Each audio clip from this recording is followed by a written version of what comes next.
night owls. I need to get up tomorrow morning. Yeah, that kind of sucks. All right, we're Yeah, we started. kind of. Oh, we. I thought we were on. Just starting now.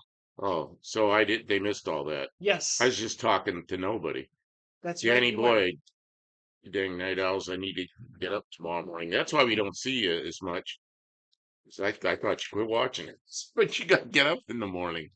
Oh man, I don't miss those days. Now, Magenta. Working out at the test site, I had to get up at 3:30 in the morning, get ready, and hustle out to the test site and be there way out in the desert at six in the morning for a briefing, and it was always a real push to get out there on time.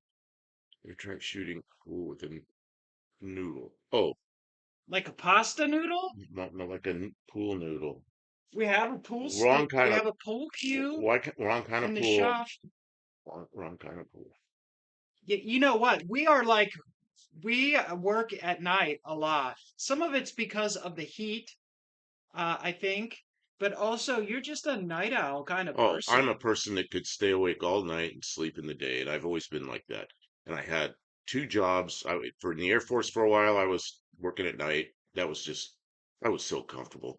And then working a law enforcement job for about 2 years, and I just chose night shift. I had enough seniority where I did that. Well, it didn't take much seniority to get night shift because there were like three of us that were on there, and there were like 80 something people that were hated being there. They just didn't have any seniority, and they struggled with it. But I just, yeah, it was easy for Oh, me. people are falling. Yep. Waylon, welcome to the stream. Paul, also welcome to the stream. Thanks for stopping by. Um, yeah, we're moving from upholstery tonight to something else to reserve some amount of our sanity. Whatever is left, if there ever was any, we're trying to reserve it. What is that monitor? Is that taped to something where we can tip it forward? It's taped. Yes, it is. It's taped up there. I can Because probably lean it forward a it's like little bit. I just can see Okay, well, lights let's in it. see. What It's can really glaring. which lights is it? Well, it's ones we Let me can't get shut off. something. No, no, no. Just tip the monitor Well, forward. that's not as easy as I'd like you to think. Oh, okay. Let me see what I can do, and Hey, we Paul, how will you doing? we will explore what really is causing the problems and see what we can do to fix it. Because you may be right. If all the light is coming, but there's a lot of low lights in the garage tonight. So if it's a low light, we'll have to deal with it. Does Oh, that fix it? I guess it helps a little. Does this fix it? No, Does this fix it? not really. Does I just need to get a stool and sit this up higher. fix it? No, So see, I need to sit up higher. maybe you're right. Maybe aiming it If down will I fix it. stand here, I can read it just All fine. right, then I do need to aim it down. All Okay, right. so we need a roll of tape. Yeah, I'll get the tape. You You'll get the stay here tape. and entertain the chief. Entertain everybody. Yeah, just chatting. Tim, how you doing? Keep it I'm fun. standing up so I can see the. She put this change the monitor situation around, and this one is tilted just at an angle where it picks up all the lights from the ceiling, I was and I trying to can't get fancy, and I can't read it. and now it's. Ah, Dougster's here. Wow, look at all the people we have here already. Does that help if it was up A there? little bit, but not No, it's the really. angle that It's the angle. it's the view angle. Okay, It's the view angle. that's fine. What I is just want that? to make sure It's I'm. taped to a piece of foam? It is. It's taped to a Oh, piece of foam. if you tip it forward, tape it to that blue cabinet, Yes. maybe that'll work. I Yes. know, but you have long arms. Maybe you can reach it. I can't Mm, reach anything. If there's anything I can't reach, I just go, Cam. yeah. I see him struggling. I'm like, what are you doing? What are you doing? Or I get my grabbers. Oh, yeah, What are they seeing? My butt. oh, they're probably seeing your butt. You're just seeing my. Oh, that did something. That put something on the display that we don't want there. Uh-oh. No, I can fix that. Okay, Okay. Is that better or more? more. Yeah, that's really good. Right there. Ooh, I know it's got to tip forward it's so okay. Is so the that it light. there? Yeah, so lights from the light from the ceiling aren't glaring off the monitor. I know it's. I'm sorry. No, I just need to know where it is so I can stop Yeah, Here? anywhere there works fine. Anywhere Anywhere there. in there works fine. Okay. Is that taped to the blue cabinet too? Yeah. Okay, good. Then it won't fall forward. Mike Ennis here. No Okay. shortage of duct tape in any garage. That's right. I'm using more of your duct tape. I'm Yeah, I'm sorry. gonna have to order some I more of that don't want stuff. my computer to Well, see, screen to fall that's down and fine. Use all the program. duct tape you want. That's what it's there for. And we use that really good stuff. Where did I put it? I don't know. Shoot. I didn't see it. Okay. I'm gonna move Maybe this. you just brought the tape and not the roll. Maybe. I'm just gonna. Oh, here it is. Here it Oh, is. there it is. I wanna. Show them the tape. Show them the tape. This stuff, I learned about this in the military, and this stuff is really good. It's not a sponsor, but it's 3M 8979 3M tape. 3M 8979, and they have 8979N, which is for the nuclear industry. It's just certified, but it's the same thing. And this stuff is it sticks real well, Oh yeah. but it comes off. It's guaranteed 6 months in the sun, and it peels off without leaving any residue. Unlike the silver duct tape that leaves, in an hour it leaves strings and sticky, and that stuff's terrible. Silence is golden, but duct tape is silver. Okay, and it comes in several different colors. We have gray and we have olive drab. Not almond drab, olive drab. Okay, you can read that now? I can read that now. Okay, well, we'll call it. I'm not gonna mess with it if that works. See, I could do that when I was in my early 20s, but I run out of gas now. I don't know what I don't know. Is the volume loud enough? I missed something there. I'm sorry. Um, Brewmaster. Hello. I can make that a size bigger if you think that No, technical. I can, from this distance, I can read it just fine. Okay. Yeah, we had to change things around a little. We're on the other side of the. We were working way over there. I say it like it's more than 10 feet. Yeah, way over there, like all 10 feet of it. Um, 12, probably 15 feet. No shortage of duct tape. Yeah, can't fix it. Duck it. Duck. Hey, there's a company up in Ohio called Duck, and they make duck tape, and they call it Duck, like the animal. That's good stuff too. There's another good brand. So see, I'll tell them about both I mean, brands. it would have to be good for the ducks to Well, endorse it. and the other thing Duck brand makes is they make package tape, like the clear stuff for shipping, and it's about 2 or 3 times thicker than the normal package tape. That stuff's wonderful because it doesn't. You don't have to put like 2, 3, 4 layers on it. You put one layer. Dexter, I didn't see you come in. Welcome to the stream. I said, Mike as well. I know, but I oh, you was didn't see him. Okay. I was totally focused on the duct taping. Duck. Duct taping. We were, And I'll show you the monstrosity later when I turn it. I have the GoPro set up, so we have auxiliary camera that we can walk around with. I'll show you that. yeah, the two brands of tape I like are 3M and Duck, and it's like the animal, Duck, Duck tape.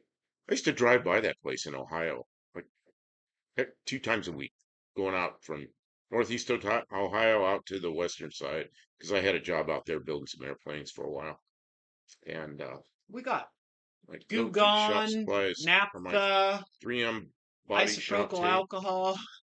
000 steel wool and PB blaster. Oh yeah, that sounds like a good bunch of stuff to have. Mike Murphy, welcome to the stream. We are in Tennessee, Mike Murphy. Good evening. Clarksville, which is more Where western. is it? Where are we? Clarksville, Yeah. Oh yeah. I didn't understand what you said.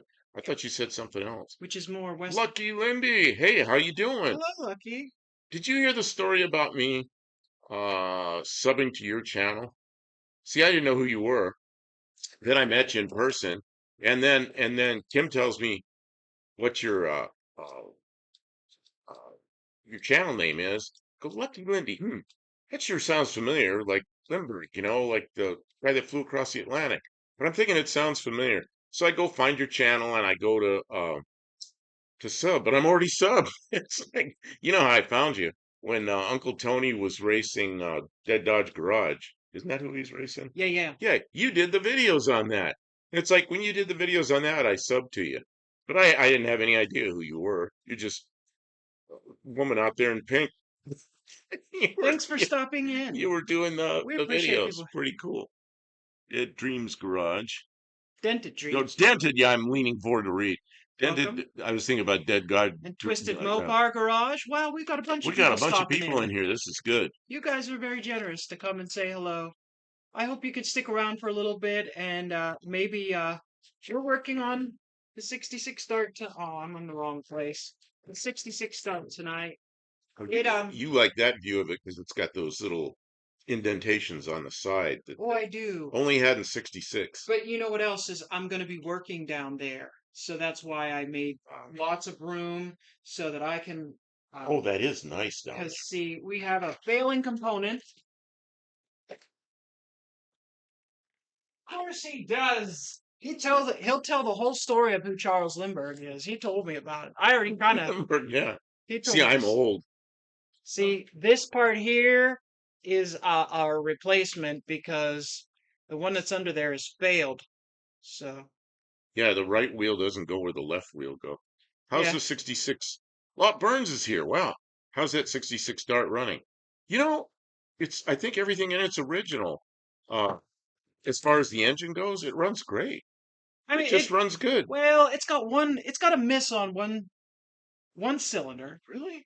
A low speed, a low RPM miss, and it's sort of I don't know if it's a wire or if it's a valve kind of thing. See, I But remember it runs pretty darn good, and with the new carburetor, it idles real nice, and yeah, it's working good. when she got that from Uncle Tony, and they're about an hour and 45 minutes from here, and we drove up here on the back roads, Yeah, that and was, it didn't run very well, and but it went. I she mean, got here we didn't and have she to goes, push it.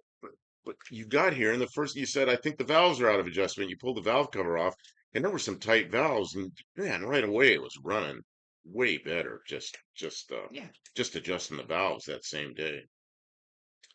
Uh, Twisted Mopar. I like the 64 with the round headlights. Those are nice. This I like this too, but the 64 has a little bit more character in that department. But I really like this the Scout fenders on this. I think it's Dizzy sharp. Izzy's here. And a 383 big block should really move a 65 Dart. Like really get it moving. Are you doing frame connectors so it don't twist? Or you think it'd be okay? I forget what Dizzy Izzy has in his A body. Ooh, I don't know, but it's powerful. I know it's a fast car, but I don't remember what engine it was. It's either a 383 or a 440. It's Is gotta it a be. big block? It's gotta be. That car's Dizzy Izzy, you got a big fast. block in that thing? I don't remember. And then Well, of thanks course, for stopping in, Dougster. I understand. Not everybody can stay up all night watching us wrench on cars and shooting the breeze. just sleep with one eye open and keep watching. Do whatever makes you happy, Dougster. Thank you for stopping in. Oh man. Doing the body work and paint. I'll be checking in on your progress. Are you doing videos on that? Nope. Thank you for clicking the like button. What's nope? Which engine? Nope. That's not a yes no question. It's no, it asked if it was a big block, and he said Oh no. no. Oh, I see. He must have he This has a is he. 360, 371. I see. Okay, so it's small block, but still that's a lot of engine for that car. And it's way more than this slant. See, we got these old Chryslers and we got slants in them. I don't know why. It's just what we ended up with. It's kind of fun. Twisted Mopar Garage says they've installed frame connectors, so it's no longer twisted. It's straightened, untwisted. Very good. Lot Burns, welcome to the stream. Or he was already He here. was already here. Oh, well, Well, and he got me an engine that I do want to build. The one that's currently it's in the van, all clean and nice. It's that 318 poly. oh, I know, it's already. I got that from Lot Burns. Yeah. You know what? That probably has really favorable cylinder heads, doesn't it? I was thinking Yeah. about that. It has high compression cylinder heads and pistons and stuff Yeah, for that gear. I don't know what year that one is, but they're all before the Yeah, compression that's disaster. major pre-smog. That'll be a really hot little Probably like a motor. 63 or 63 Plymouth or something. I don't know. My Oh brother had man. a 63 Plymouth with one of those. It didn't have any problem varying the speedometer. Forged crank and rods, Mopar. pistons, crane cam. Okay. Yeah. Well, I remember standing there talking to you next to it at No Name Nationals, but we were talking about something else, not the car. So, yeah, I assume you'll be there this year because you live really close. Sorry. What are you going to do? You're going to start doing something or what? You're walking away. Oh man, I left this on. How hot is it? Oh, it's too warm. You left the GoPro on, and the GoPro's get hot. I am really not It's impressed with not that. hot, but I just want to give it a break before we start using it. They do. They heat up really bad. They can't keep up with the amount of heat that they make. So you can only run them for a little while and then you got to shut them off. You can't just run I them gotta make a continuous. thing that runs refrigerant through it. Yeah, yeah. I want to make like a block that slides in where the battery goes, and then we'll run it with USB power and an external battery. We'll make a whole thing Tavo. for it. Oh, it's lunchtime in Australia. Tavo with a cat. Oh, you got exhaust manifolds that fit a 383 in an A body. Yeah, it'll go together a lot faster now. You've done all the footwork. Welcome to the stream, Tavo.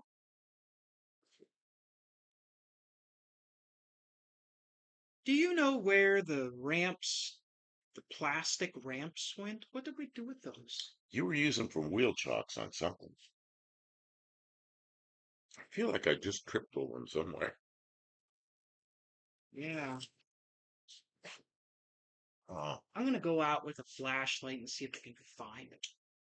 See, we got to translate that for Tavo. She's gonna go outside with a torch and look for the torch. What do they call plastic there? The torch or the flashlight. The It torch. is over there. You know that little box where I put stuff I want to take home with me? Yeah. It's in there. We have plastic wheel ramps. What are they called in Oh, the other ramps. places? That's ramps. Those things are. They got it. That's Maybe what they're about. under the. That's what about killed me. You got to be really careful with those things. I know. Are maybe they're holding the rain. What's left of the ranger from rolling down a hill? He's just laughing. He doesn't understand. You Well, taking you him know, for? all my keywords on my videos now, I try to put the keywords for down under because things like spanners and torch and all those kind of things. Of course, a torch here is something much more serious. I don't know, what do they call oxyacetylene rig in Australia? Is that also a torch? Color be hot lime green. Oh man, that's gonna look good. Yeah, that'll be nice. Tim, the monkey bike, I am probably because the rules from last year to this year have changed drastically.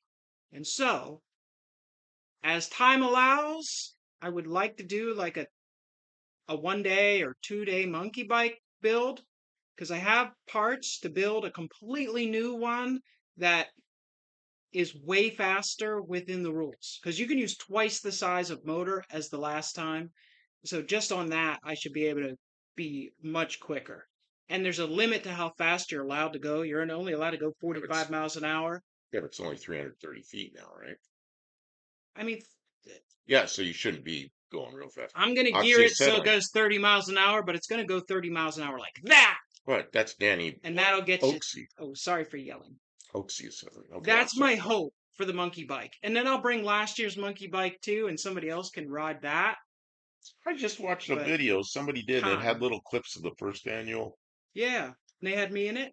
Oh, they had um Jeffro going. Jeffro stalled it, and he had to restart it. That was that was the longest elapsed time in No Name's Nationals history is building my monkey bike. Because he stalled the engine, and then he had to restart it, and he went and finished the run anyway. That little bike is troublesome at times. That So bike is fast on the top end, but it takes forever to get going. I mean, for But I real. mean, it was probably the fastest top end one there. You can bring your Harley, but you can't race it as a monkey bike. Try to include the American terms, so I know oxyacetylene down here. It's known as oxyacetylene. Okay. Yeah, because I mean, oxyacetylene, same thing here, except just generically you'd say a torch, but a torch could be oxyacetylene, it could be a propane bottle, it could be a lot of things, but I'll be right back. especially not a flashlight or a portable light source. New dual plane intake, I modified for juice. Tell me what you think. Man, I'm looking forward to watching that thing run. I'm probably not. She'll probably race this. I've never been on a drag strip, not my whole life. So I don't know. Maybe I'll get one trip down the drag strip just so I can say I've done it. But maybe not. I just enjoy the whole event. In a Dreams Garage. I don't think I was going to make. I didn't think I was going to make it. No, make nationals. This will be my first year going. Thanks to Useful Entertainment, Riley's Junkyard, and Petting Zoo channels. We got my 70 Monte ready. Ooh, 70 Monte Carlo. My favorite year Monte Carlos were the first generation, the first 3 years. Remembered where they were. I'll be back. Slang, here's a gas axe. Oh, that sounds about right. Gas axe. That's perfect. She said something. Did anybody hear? I was talking. She uses my ramps for wheel chocks, which is fine with me. Jim's Fastback Garage, Smoke Ranch, Blue Flame Socket. Oh yeah. How you doing, Jim? Yeah, I just watched that video. Oh yeah, I guess I made a comment. You replied to me. Pretty cool. Hey, remember when we took the? Oh, I'll come over there. Don't they call yeah, flashlight? That's what I was saying. I was trying to translate that for Tavo, calling it a torch so he knows what we're talking about. Yeah, I think they do. I think every English speaking country except the US and Canada, maybe not even Canada. I think it's a torch. And in the US it's a flashlight, maybe in Canada. Not sure. Who flew that way? What's that? What's that? Oh, they flew 1,200 miles and helped me get. Useful Entertainment and Riley's Junkyard Wow. and Petting Zoo. Nice.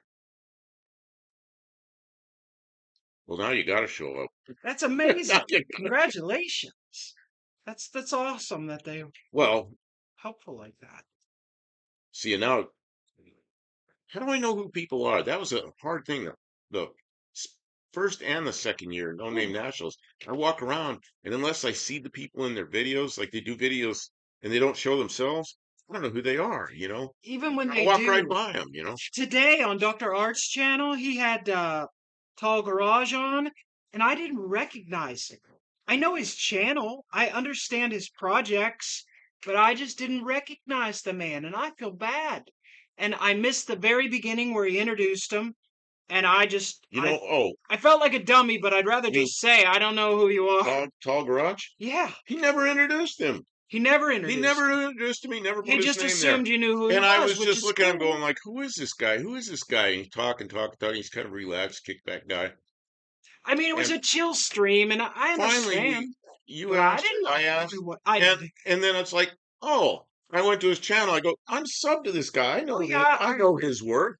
yeah, I don't know. I don't know. I He's don't the always connect faces with names guy and with the LS channels. Chevy heads chopped up on a Ford inline six. Branding is very important, and Dr. Art just assumed everybody knew who he was, which probably a lot of people do because he's done a lot of stuff, and I don't know.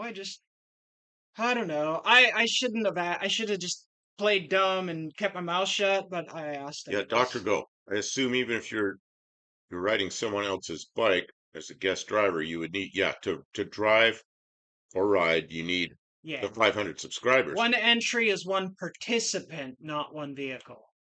On the first year, I didn't even have a channel. I just paid for a uh, what do they call it? General admission. Yeah, just that, and then I was there, met Kim and everything. The second year, I just started my channel, so of course I had like 60 subs or something. But I went and I paid the admission like a driver would. I just wanted to support the thing. And of course, Kim had enough subs both times, so she drove. And then this time I've I been have doing enough. YouTube quite some time, actually. I have enough subs, but I don't know if I'll drive. I might drive her car once if she lets me. If not, doesn't matter. I've done enough exciting stuff. I, I done some pretty crazy stuff, and I don't know. It'd be interesting, I guess. I'm LS just swap a monkey bike. I don't think you can do that, Danny Boyd. well, you can. It's just you won't be able to ride in a Well, monkey bike wait a minute. competition. The maximum is 224 cc. So if you use an LS cylinder Oh, just one cylinder. Well, I and you was use thinking that bore, how much of a stroke can you have? There's probably a way. If I could LS swap a monkey bike, that probably would get views. Maybe I'll build that for You next know, year. we got a 100 horsepower airplane engine over here. Yeah. We can make some apparatus and mount it up back there with a propeller on it, No, we can't. and then you can't race it as a monkey bike, but you go out there as an exhibition Oh, thing. And geez, I don't want that. That sounds dangerous. I wish I still had an airplane fuselage around here. I'd run down the. You know how fast an airplane fuselage is without wings on it? No. They just rip, man. Really? Oh yeah. So, like that plane I used to fly, the single seater, Yeah. with the wing on it, it was like 360 pounds. Okay. So without the wing, it was like 200 and 250, maybe a little less than that. And you put 100 horsepower on that, it's scary fast. Yeah, it would be. And they just don't like to slow down real well. But I mean, I'd take it down a 8 mile drag strip. I might pull the throttle back before I get to the end. Uh, Yeah. oh God, I wish I had one of those fuselages. Let's see. Y'all didn't stop me from raiding the fridge. Last year, no, no, I found everyone by their cars. Okay, yeah, yeah. Yeah, that But helps. Tim, I didn't, I don't, I wouldn't know you if I saw you. I just know your name. Uh, oh, maybe I know you because your car. All I Let's have see. to say is if you go to No Name Nationals and somebody doesn't recognize you, do not take it as an insult. It's just really bad. And I mean, I've got brain damage, so I always use that as my Oh, excuse, but it's the truth. I'm just very slow. wasn't it the first year we had stickers put on our names on ourselves? Oh, that would be, not everybody's going to do Not that. everybody does it, yeah. Where's all my wheel chocks? There's one in all the wheel chocks. Wheel chalks. I'll find some bricks or some. Den at Dreams Garage. I have to head to bed. Have a great night, everyone. Hey, thanks for stopping by. Good to see you. Have a good night. Rocket powered monkey bike.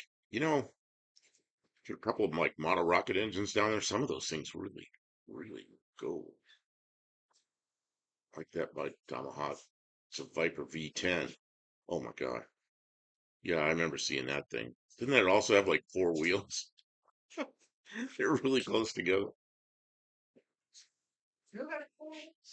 Oh, when Chrysler built that Tomahawk motorcycle with the V10 Viper engine on it. Oh man, no way. You never saw that? No, Oh yeah, they did it. that's a little crazy. Well, and it had four wheels, but the wheels are really close together. And when you bank like this, the wheels would go like this. So when you bank around turns, it's crazy. That is kind of crazy. I'll give you that.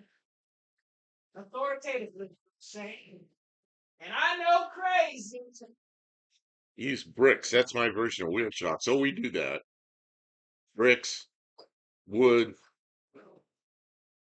wheel chocks, purposely built wheel chocks, ramp. Yeah, was it Bob Lutz that was in charge of that project? I don't know. You want to read a good. I don't know if any of you read. I don't know if anybody reads anymore because they got YouTube. But Say we don't know how to read. Bob Lutz wrote a book that's. I couldn't put it down. I read the whole thing in like a day, and it was great.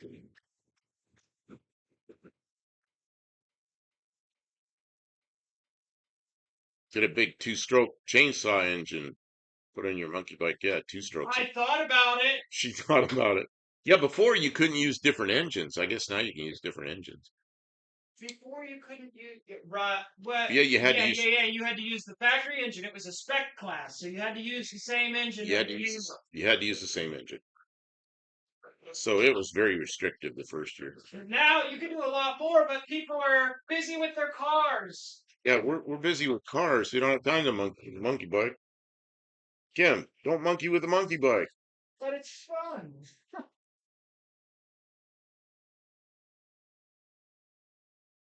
But yeah, And don't monkey with another monkey's monkey. What's your plan back there, Kim? putting the car up on a I see the back of the car going up. I just don't know what your plan is. press the rear axle on the jacks. Oh, that's a good idea. And then I'm gonna be able to lift the front up a little bit. I've got these real heavy. What is 6 tons? These ones. Can you use nitrous? You can use nitrous on a monkey I've bike. got 4 of these heavy ones. So I'm gonna put these under the axle, and then I'm gonna put the front up on set two. You can use nitrous on the monkey bike. Yes, you can. Yes, you can. In fact, you know who's doing that now that I think about it is Jeffro. Two Hacks Jeffro has a nitrous setup on a monkey bike. But I don't know if That's what it says. I don't know if he's going to run it. He's you know that guy's got so many projects going, and he works a full-time job. I don't know how he does all that. He built that front engine dragster, and he's got the Thunderbird, and he spent all that time up at John Cope's shop, and then he's got a monkey bike. It's like, He man, does stay busy, doesn't he? oh, that guy stays busy, and he works full time. Yeah. Man, He's got some energy. 200 shot on a monkey bike. Yeah, that might just be an explosion at that point. Shot. I think a 50 shot is a lot on a monkey bike. Let's be real. Barrows, I couldn't sleep last night, so I turned on your live that you archived, and I watched your whole live, and that was a that was a great live. I couldn't stop watching it. It was like 6 in the morning when I turned it off, and it gave me a lot to think about. Good stuff, really good stuff. And it's interesting you met my friend Pete. My friend Pete was one of the first guys I watched on YouTube. That was one of the very first people I saw on YouTube. In fact, that's how I found Uncle Tony. I was looking around for my friend Pete, and I saw a thumbnail, and just quickly I thought it was him and clicked on it. It was Uncle Tony. So I watched Uncle Tony. I thought, man, this guy's good to watch too. So it was my friend Pete and Uncle Tony were two people I watched on YouTube.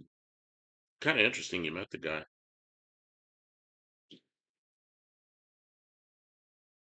Bring my 2022 Honda 125 5-speed monkey for pit bike. Yeah, Honda Monkey's a fun little bike. Um, I do love working the garage in the middle of the night. Yeah, we do a lot of that. We do a lot of that. Barrows, man, do you have your email listed somewhere on your channel, maybe? I I gotta I'm gonna send you my phone number if you do, and maybe you and I can get on the phone and I got some. You said if you have questions, talk to you. Well, yeah, I have some questions, but I really want a phone conversation instead of doing it in a public forum because it'll go much quicker. Then I can put it in a public forum. Because searching auto rebuilder videos and found Tony's Tag a Jobs video, spring of 2019. Oh, that, yeah. You know what? The first one I watched Tony, he's this guy was like crazy. He was telling me, he's telling everybody in the video how all you need to change the U joint is a rock and a socket or something. And he got on the floor in the dirt, even maybe. I don't know where he was. And he beat the crap out of a drive shaft with a rock and got the U joint out and put the new one in. And I'm like, you know what? That looks like something I'd do. I never quit watching him after that. Then eventually I met the guy, and hung out with him for a while. Uh, yeah, my friend Pete was a wild man. Oh, he comes off as a wild man. But I think after what Barrow says, he's a real genuine kind of guy. He's really a pretty good guy. Him and Minnie are two of the best people I ever met. Minnie talks to my wife on the phone every day now and every now and then. Uh, when she got stuck over there in Israel, and that was a whole man, I was on the road when that was going on, and I could quit watching them. I watched that whole thing. I found UTG searching for Valiant videos, saw his series rebuilding the Slant and the young guy 63 Valiant. Yeah, that might have been before I found it. I don't know. Yeah, my friend Pete, I was watching him in Texas for a long time, and then I watched that whole move and getting stuck on the road and broken trailers. Whole mess. Yeah, got your mail buff. I'll send it over to you, no problem, and feel free to go. Yeah, I'd like to do that. Thank you, sir. I won't call you in the middle of the night. Yay! You got that. I know I've got one friend that stays up till midnight He's on the West on the Coast. West Coast, so that's 2 in the morning here. I'll call him sometimes, but nobody else I call that late at night. But that's just he and I worked on cars when we were younger, and he's the guy that has all the Henry J's and the Kaisers and oh man, what else? The 1950 or 49 Cadillac and all those old cars. They saw some Buff comments on a live stream and started watching Buff videos. Do you want the other? Oh, then you saw some Buff Do you comments. want the other Okay. rolly chair instead of the chair? Yeah, sure. I can swap if you want me to swap I chairs. don't care. I'm just No, offering. I'm fine. I'm fine with this. Tavo, I was on Uncle Tony's live for about a year and a half, and it's just he had everybody show up at a gas station as like a uh, open house kind of live one night, and I'm the only guy that showed up. So then he asked me to come down the next week and the next week and the next, and it just yeah, I was on a UTG stream, and he just asked me down there like every week, and the only time I didn't go down there was he had Steve Mignante on one night, and he goes, "Nope, we're having Steve on. Okay, fine." And then I was back on again. And one night I got stuck on the way home, and it's you know middle of the night. He used to go to 11 o'clock. He'd do 3 hours back then, so he'd go to 11 o'clock on Sunday nights. And he got in the car and came out and helped me. I had a blowout on my Mazda. There I am on the flat tire, and you know what's wrong? The spare's flat. Of course, why would it be any other way? So actually, it wasn't flat. It was a space saver that had just enough air in it that it wasn't quite rubbing on the ground. And he followed me to a gas station and put air in the tire, and I thanked him. But Tony's a good guy. Not too many people come out and rescue on the highway in the middle of the night. Uh, for the first no-name nationals I found, JMJ, JMJ. I should know what that is. And I do. I just can't. It just won't come out. Um, what's JMG, Ken? JMG. JMJ. Just Mopar Joe. Just Mopar Joe. I just couldn't make it come out of my mouth. I know he is. Ooh, that's loud. Sorry.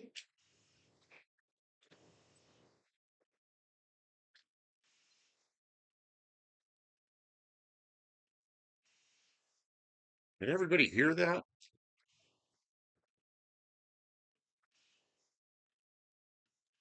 I bet the auto is cutting it off. Yeah, I don't know. She's running an impact wrench, so it's probably loud.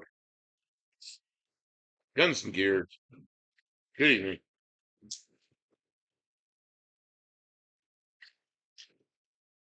I got one wheel with reverse lug nuts. Well, backwards lug nuts. Yup. Yeah, that's what I thought. You don't hear it. That is so loud it just cuts off. It just cuts it off. Mm-hmm.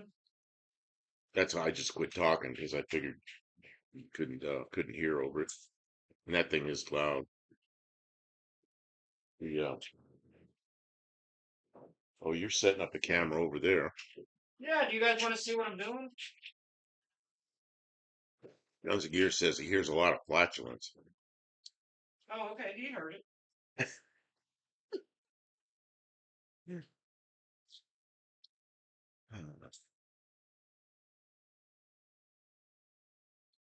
Yeah, this car is kind of strange because it's got left-hand lug nuts on one wheel.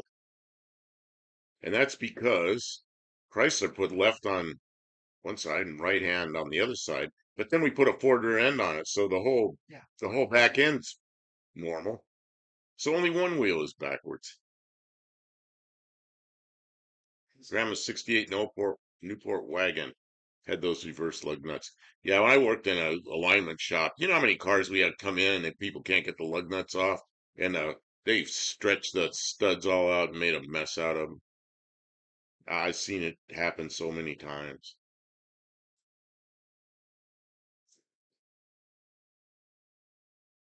Yeah, y'all got good mics. I don't know if it's mics or it's software. Is it the mic? This GoPro has a aftermarket. No, but it's this mic up No, here. the GoPro microphone's on now. Oh, Just comes on. so I'm talking through the GoPro now? They can probably. They might hear a little echo. Oh, I don't even know what I'm doing.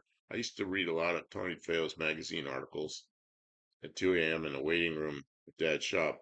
Had no idea that UTG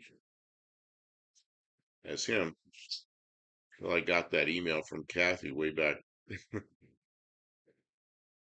Yeah, and you see, I didn't know who Tony DeFeo was. I was on the West Coast, and his magazines, he says they were all over, but man, I don't know, maybe I just wasn't reading the right magazines. I didn't know who he was. I All right. was reading, You guys want to see what I'm hey doing there. while he's talking? I was reading Super Chevy and uh, Carcraft and Hot Rod magazine. And the reason I was reading those, I was advertising in them because I was making radiators for, custom made radiators for like big block Chevys and cars that didn't have big block Chevys and things like that.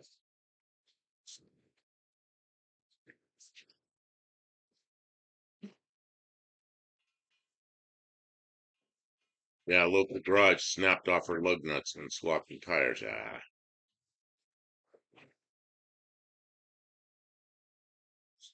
we were gonna put the IRS in it, but we can't do that before no name nationals. So the rear end was shot, and she measured the rear end out of her Ford Ranger, and it was exactly the same width. So we cut the spring perches off, made new spring perches, put them in the right position on this rear end, dropped it right in there. We had to use an AMC. Man, you're noisy over there. Oh, I'm sorry about the We noise. had to we had to use an AMC uh, U joint and the Well, that was a good Ford Ford drive shaft went right in there. And yeah, we were running the split screen last night too with her sewing. Man, she finished that seat, the front and the back of the seat. Well, I can show him the Oh, seat. that thing's nice.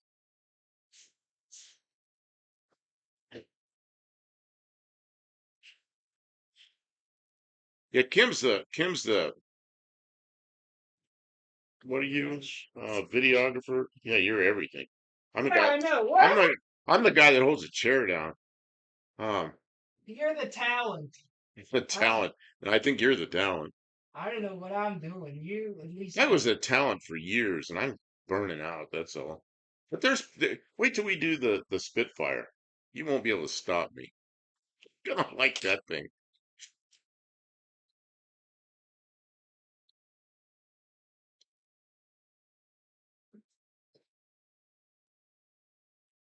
Dr. Go, I thought you calmed down after that crash. And then you tell me about, or you tell everybody about all how fast you went in all these different vehicles. You're scary, man.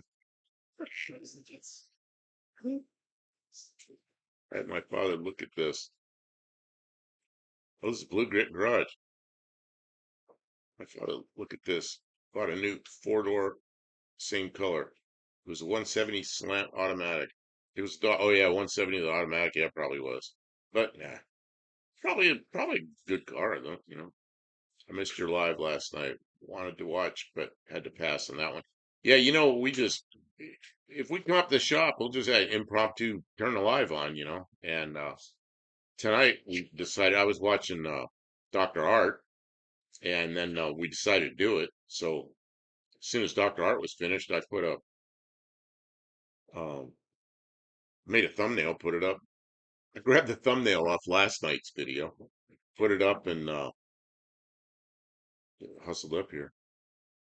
Kim got up here and got it all set up. Man, she did a nice job. This is starting to look like our studio in the house. We have a regular studio. How do we have a studio? That's crazy Most stuff. people have a living room. We have a We have a studio. studio. We have no living We areas. used to have a living room. Now we have a studio. I don't know. We didn't really. Did we have a living Well, room or no, did? okay. I had a living room. I used to sit there by that big window and sit there on the phone with somebody and look out there at the nice green trees and the animals And and the vines growing up the side of the house. those vines didn't start growing up the side till you got here. They just didn't grow like that. How did that That's affect a me? recent that's a more recent thing. And you tore them all down. I see they haven't started again. So Can they see what's happening here? can you see what Kim's doing? I don't know what you're. Yeah, you gotta. I can see a brake line attached. Oh, I see. You're looking at the way back under there at the idler arm. The light right on it. Yeah, but it's I know it's I back know in. it's sort of back in there. Nobody knows what you're doing. They know what I'm doing. Tony gave Tony key flack over 273 pistons, connecting rods with floating pins. A couple days later, he called me or down on us on his live for doing it. What? You're kidding?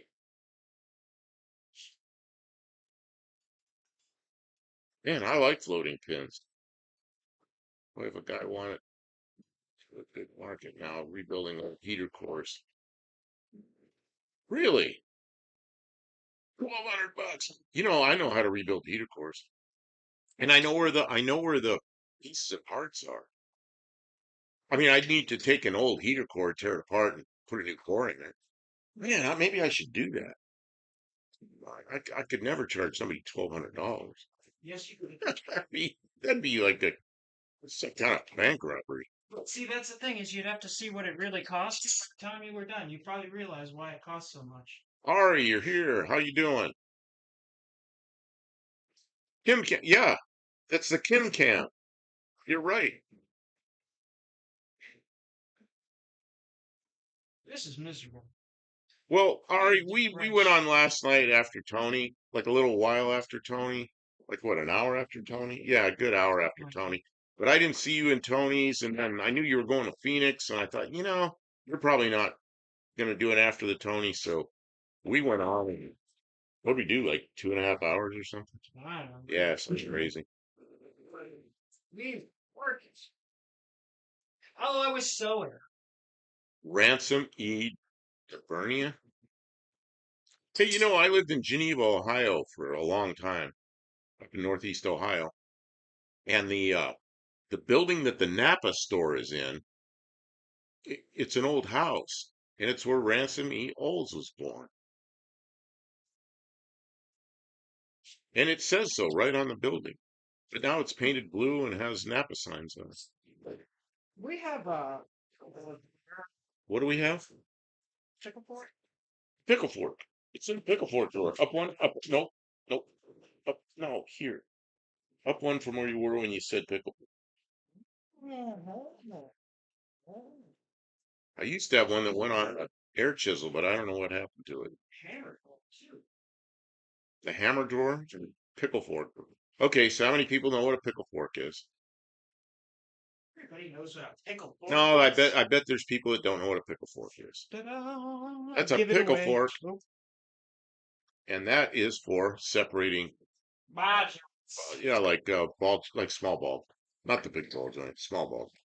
And I had one of those that went on an air hammer, so you just go, no, no, and it'd come right off. Yeah, where's That that? I one, need I one of don't know. those. Somebody got it. Shoot. Somebody got that. I'll have to order another one. And then, so,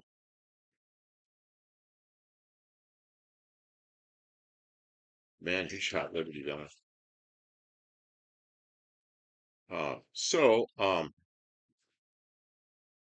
The yeah, I missed that pickle fork on the end of the Sorry for all air the hammer. movement, people. She's gonna make noise under there. I just know it. And when she makes noise, it cuts the mic out. Well, it might not cut that mic out. I think they all have noise Can suppression. you all hear me okay? Because she's got the mic way over there. No, both mics are Oh, working at the both same mics are. time. Oh, okay. Yeah, look, look, look. Yeah, See tie the rod two ends. That's it. bars? Huh? Yeah, I was just watching. Yeah, Is tie my rod ends. Right. So is it's my fun. microphone doing anything? It should go on and off. Oh, that's your mic. Oh, My there's. mic. I see. There's two. Is it moving? No, No. it's not moving. Now I understand what's not going on. No, Oh, your mic over there is not miking. oh well. Um, That's probably better. I'm gonna be hammering anyways. yeah, tie rod ends. That's what I meant. The ball joint, the little ball joints that are like on tie rod ends, and yeah, everywhere else that they might be. Uh, my wife used to pickle it. Every ball joint ever separated was done with two hands. Yeah, you can do that too. You can whack on the side of where the press fit is, and it'll pop them out. It's just and that's how I get the big ball joints apart. Is I whack it with a What, whack hammer. on both sides at the same time? I just put the nut back on a little bit, whack it with a hammer, and then sometimes it takes two whacks with a hammer, and then it pops the press fit loose, and then take the nut off. Pop it out. Pickle fork gets you out of a pickle. Mike Murphy can sound great, Presley. Okay. Oh, shit. She's doing it your way. Like that? You think Yeah, that would pickle forks are hell on the boots. They have pullers for the tire. Yeah, but we don't care because we're putting a new one on.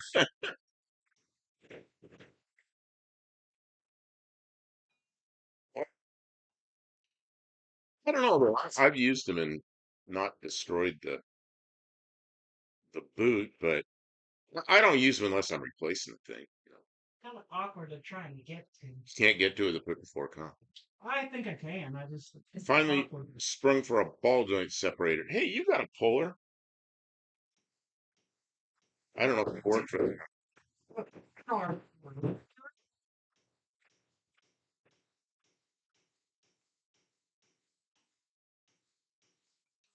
That I don't know. That's a lot of hammering. you seem to be doing squat. You don't have Yeah, a- Kim had the two hammers doing that, but she stopped. Kim, where you said you have a Pitman arm puller? Oh, that pulls it off the steering gear, not the ball joint. Yeah. Yeah, that's a different thing. It wouldn't do that though? I don't know. I think it would. Get it out and see If what I have works. it, it would You work. need a heavier hammer. Wally, 2012. Good evening. Where did I put the darn thing? Don't you have like a case that it's in? No, it's in these drawers. Shoot! Of all the stupid things to do, lose the tool. I thought I saw Lose a the pull. tool. A puller. Where did I see a puller? One of these drawers. A lot of tools. Let me get out of the way.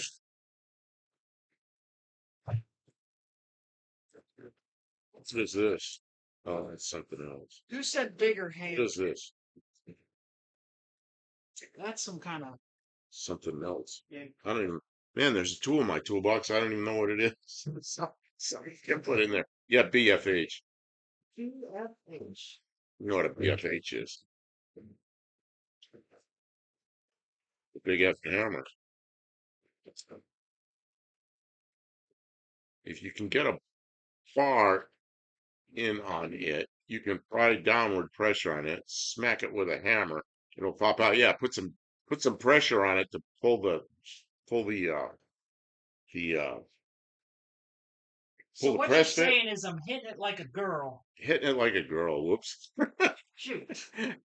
That's So what Barrows says is take a bar, pull down on it, so you're pulling the like you're trying to pull the press fit out, and then whack it with a hammer. like I'm trying to pull the press. Need a 3 pound hammer. Yeah, you're probably right.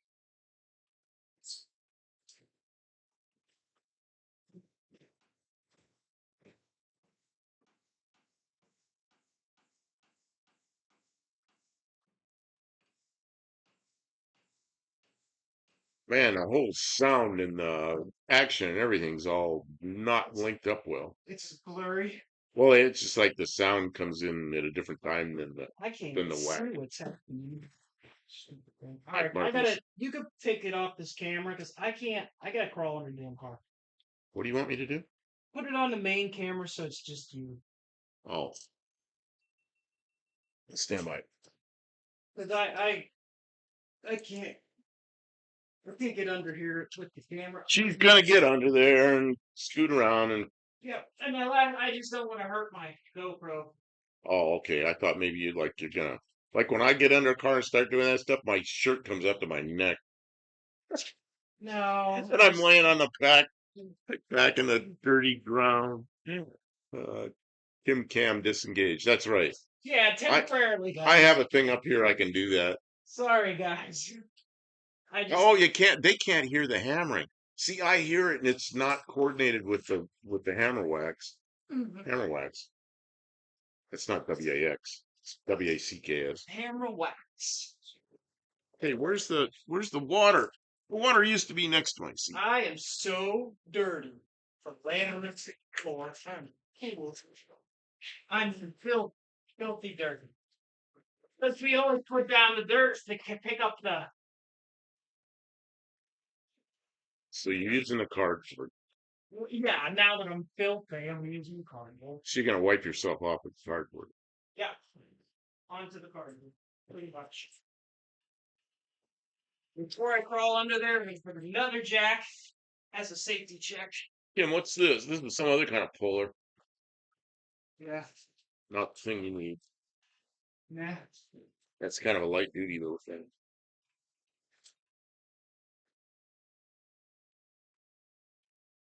What do you say? Yeah, there's a loud noise cut out. You make too big a noise, and Yeah, Windows has an automatic it microphone just thing. I it can just get sh- signals, but they don't want to hear me hammering either. no, and that's just terrible noise. Ooh, stand back from the handle. Sorry about that. There. That's just a check item just for, A sake. check item. For safety's sake. It's another thing. It was 107 Nine. degrees today. Felt about same as Orange County until sunset. At sunset, the breeze felt like a propane heat. You know what I always used to say about Arizona? It felt like a hair dryer. But it was dry, man. I mean, the highest humidity I saw in the summertime there is like one time it got up to 11%.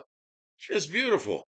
But in the evening, 107 degrees in the evening, it's just perfect, you know. The sun's not on you, and I don't know. In Yuma, there were outdoor places to eat, and we'd go there in the evening, and it'd be over 100, always over 100 in the summer. It's really comfortable. But yeah, no humidity. Man, I miss Phoenix and Yuma. Harry, where were you? What part of the valley were you in? Or are you still there now? You might still be there now. Yeah, I got the cotter pen. What size is Mike this? Murphy, I love AC. Yeah, I was there for probably 13 years in Yuma. Worked in Yuma out at the uh, test site out in the middle of nowhere, flight testing airplanes. What a perfect job for me. It was just the only thing that wasn't good was having to get up so darn early in the morning, but the just what a perfect job. I love the desert. The work was good. I had a good boss, a boss that wasn't a jerk. The boss that was actually, he was a young guy that just just knew how to be a boss somehow. And we got a lot done. Uh, quite pleasant. I didn't think I'd feel that way. The shop here is air conditioned. I'd never worked in an air conditioned shop. Yeah, that's one thing in Arizona. Uh, uh, the hangars where I worked were, for the most part, there's one hangar was not air conditioned, but the rest of them were.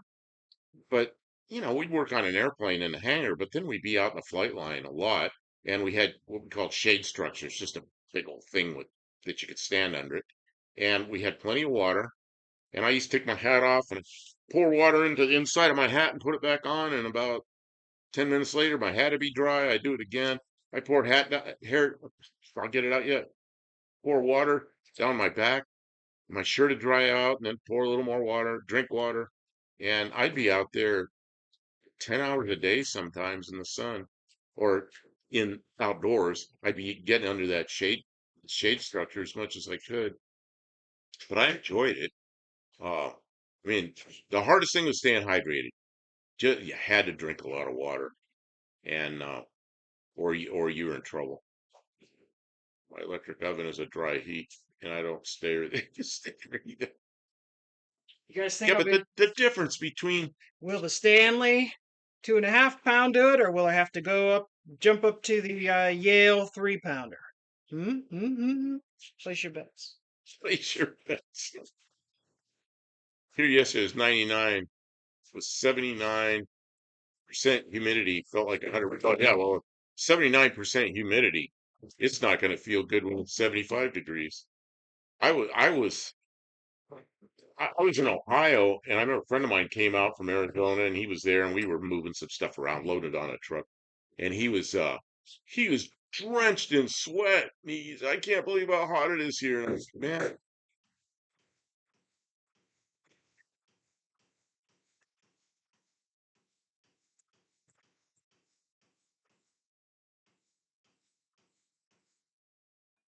I said to him, it's only 75 degrees. He didn't believe me, but the humidity was like 80 something percent. It was miserable, because you're just sweating and it doesn't evaporate off you.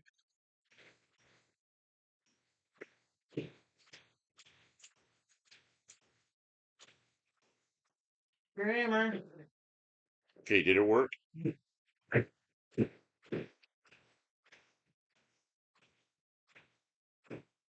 Bigger hammer doesn't seem to have a.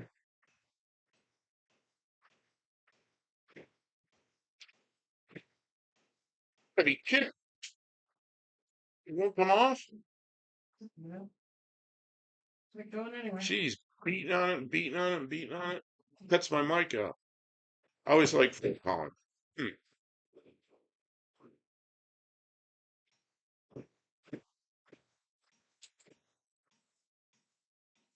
What fudge? I said, what the fudge? And I Oh, didn't mean fudge.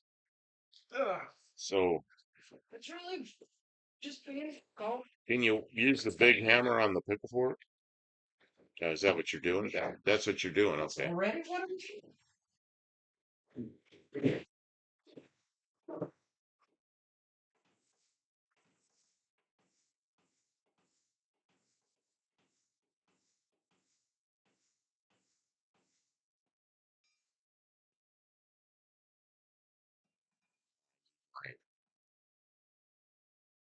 Here. got? I got the part of It, it. it came loose. There. Fell One of the ball joints came loose. There you go. Which one were you beating on so hard? both. Oh, there it is. Okay, now we need to look at the new one and the old one. Can you hand those to me, please? That one. Yeah. Oh, I'd say it's close enough. Yeah. Yeah, we just need to make a.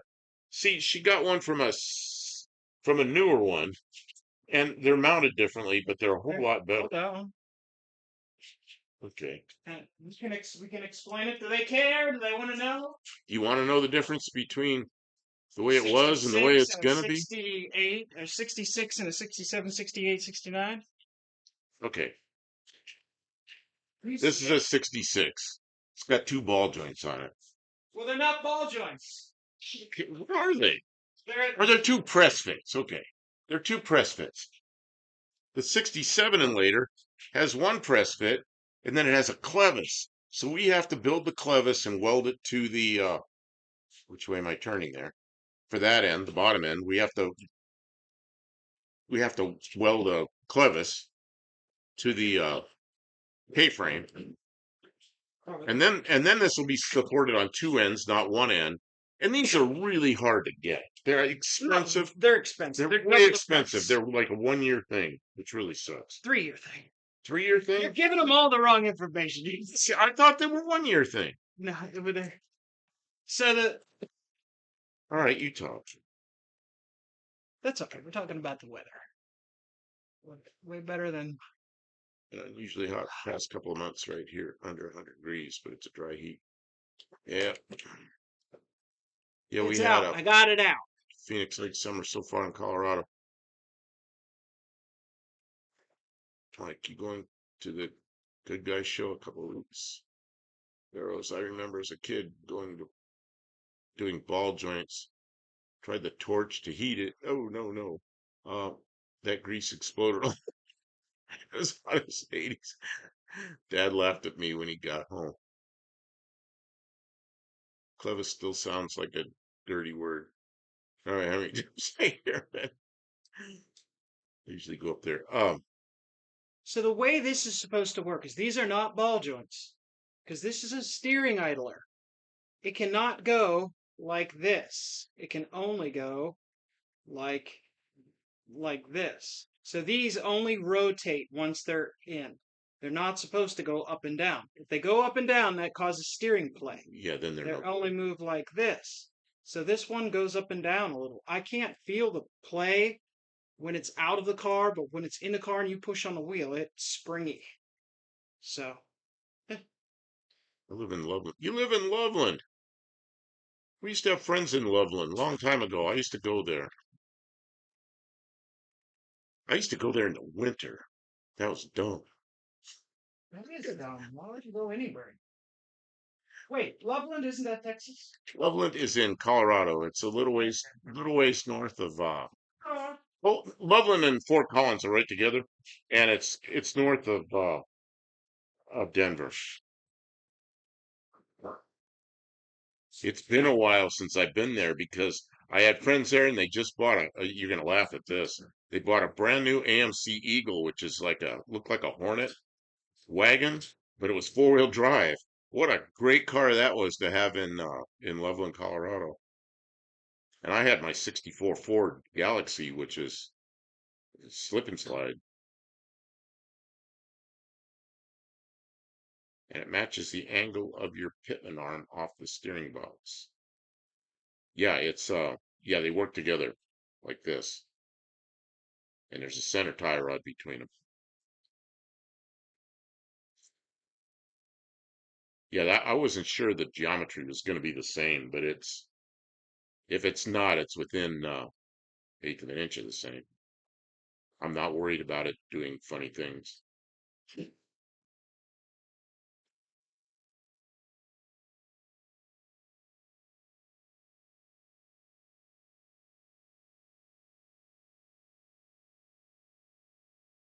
What you doing over there, Kim? I'm trying to see if there's a perceptible place where the play is.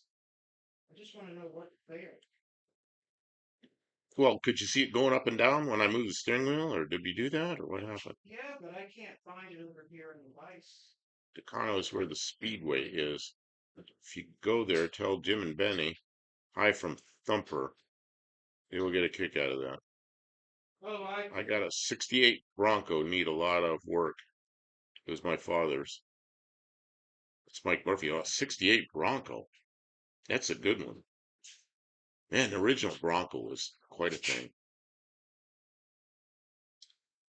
It's like flat sheet metal. A lot of the structure. I mean, it was just great stuff. It's such a weird setup with the funky oil pan to allow movement. Ooh, what's that? What's that? What did I miss? This one moves like a ball joint. I don't know if it's supposed to. Which one? This one. When you twist it at it, it moves like a ball joint. Oh, I'm going to need you to measure though and make sure that this is the same. what do we need to measure? The diameter of Around the. there. Okay, let me go get some tools. I guess I could just jam it in there and see if it fits. Oh, Cam activated. Oh, on the dart with the oil pan? Yeah, it's crazy. No, it does what it does. Yeah, this is definitely not supposed to be ball joint like.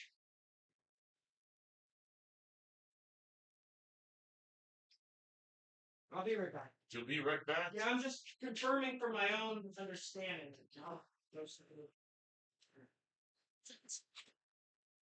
Brought water over too. Water so I can mix my tang.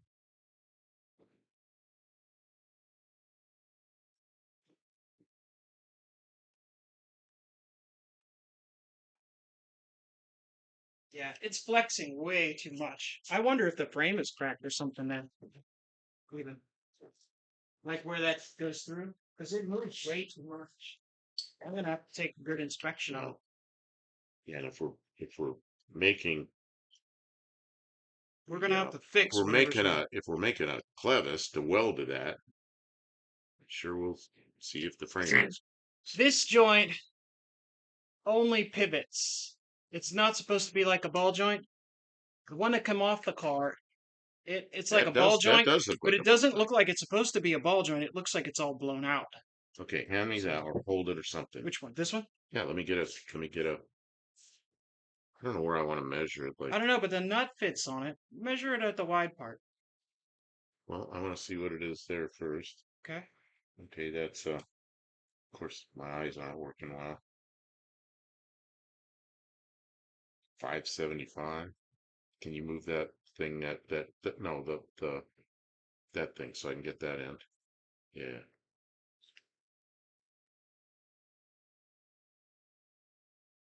75, and that's 65. That's 5/8 down at that. Okay,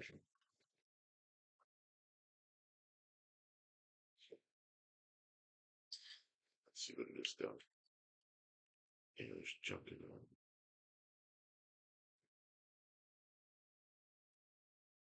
Well, that's 642.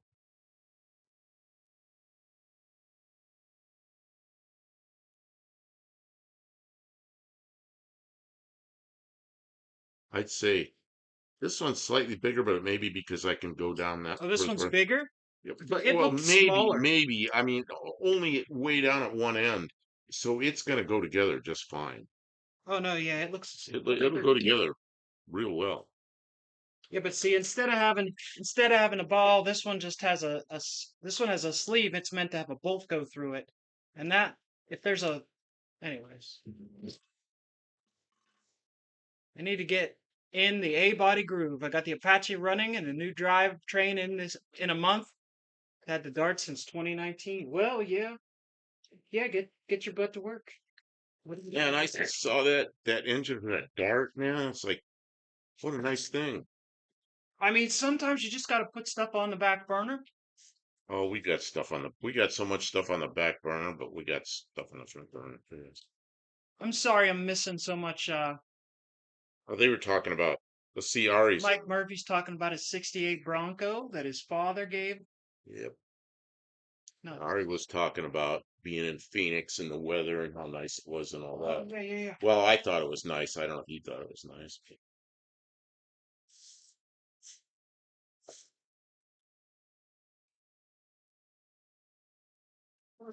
Got to get my Tang.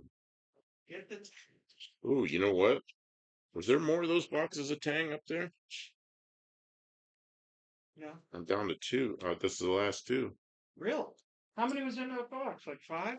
I don't know. Well, I've been in that box before. That box had been opened. Oh, okay. Because it was a brand new box somewhere, so maybe it Oh, didn't okay. use the So there box. is more then. Yeah, because I thought I had more than one box. Okay, I'm gonna go under there and inspect. Inspect. You got lots of light?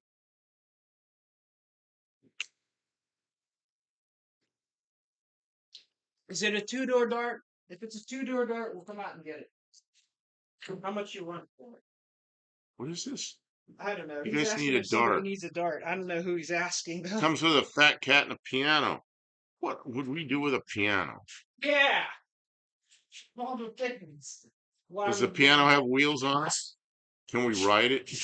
Yeah, we'll just haul that piano back. The cat looks nice. I think you like your cat, though. I miss our cat, but I really don't want more responsibility.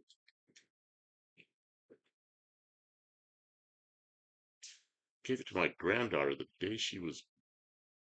Hey, buddies, we're on. I gave it to my granddaughter the day she was born. Now I have 18 years to finish it. Okay. John Hart, how you doing? Yeah, I got your note, your email, because I see John Hart gave us some. What were they like? Roasted some kind of nuts with all this. Man, they're good. They're good. And he explained what he did. See, Kim, you missed that because I read the email and or the note, whatever it was, messenger or something, Oh, okay. and he said that he explained what he put on those He told me on the that there was like walnuts. Splenda Well, and they're no carbs, you know. man, that guy, I he can knows eat how to that. roast I some can eat that, and some it's not walnuts. bad. And those pistachios were deadly good. You couldn't stop. They were not were they pistachios? Which The pistachios? smoked ones. Oh my gosh, they were Oh, so good. the little brown ones that I thought were Oh filberts, but they're something else. no, no, no, no, the ones from last time. Oh, The filberts, they're okay. I don't know my bet. That wasn't my favorite. I'm sorry. oh, They I cannot like be my I like favorites. those, but they weren't filberts, but they're similar to But filberts. the smoke flavor that you used on the ones that I can't eat anyways, but I shouldn't have been eating. I could not stop eating them. They're so good. The other ones he sent were cashews that had some kind of stuff on them. The whole bag of cashews, man, those were good.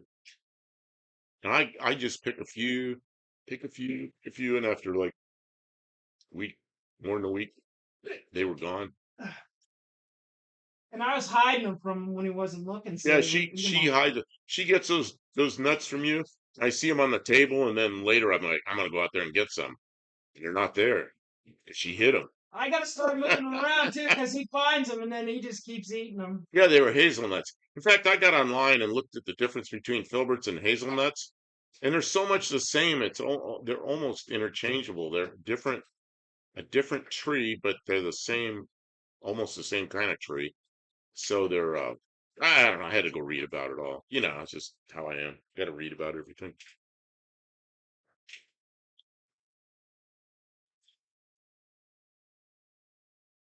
What is this?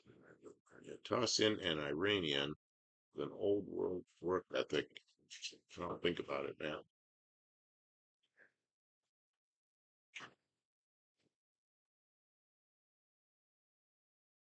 What is this? This is in the way of the camel. Okay, now you can see him under the car as I move the chair out of the way. This is my best angle too, is under the car, of course. Cashews with Cajun seasoning. That doesn't sound good, but man, they were good. They were really good. I don't know what you're talking about. That sounds That's fantastic. John Hart. Some of the nuts he sent over with you when you, I don't know, were you I know. some meeting you go to where you meet That John was a Hart and he gives you bags of nuts? too generous of a gift. It really was. We really appreciated it. How's everybody else doing? Yeah, how's everybody else? Yeah,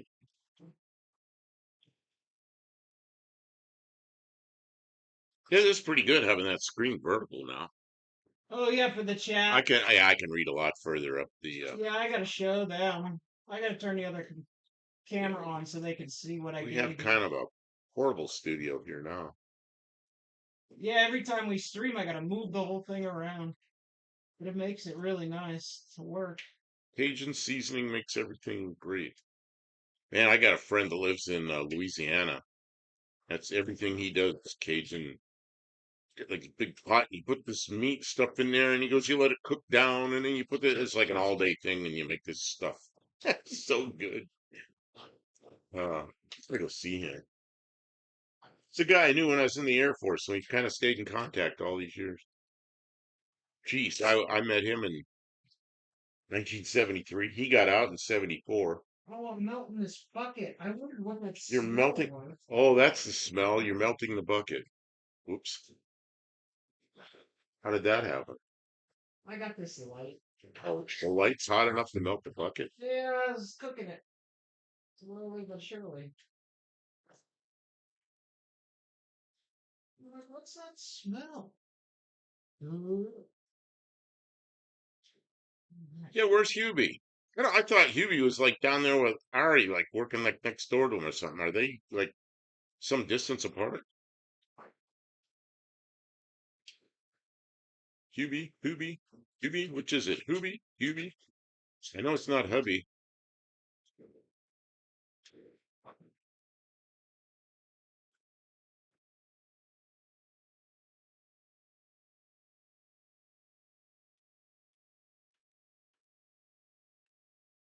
Jambalaya. Oh yeah, it's probably what I've had down there. What's going on here? Well, Kim's underneath the dart, and she pulled out the idler arm because it's wiggly idler arm, so the right wheel doesn't do the same thing the left wheel's doing. So she's replacing it, but she's replacing it with a 67 and later, which is held in place with a clevis instead of one point. She seems to think that'll be better. And the 66, whatever you want to call it, single point mount idler arm is a whole lot more expensive. Well, But then we'll have to build a clevis to mount it in, so I don't know. I don't know if we're ahead or not. we have the welder. We have the welder. It'll be fun. Are you ready to get under here? I'm ready for you to weld. Well, you haven't made any parts yet. I was teasing. I'm not really ready. What'd you find? You find something cracked under there? I don't see any cracks. Honestly, it looks incredibly strong. Okay.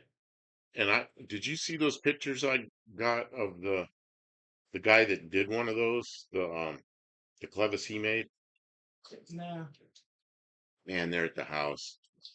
I don't think I have them on my phone. Oh, don't think I might have it on my phone.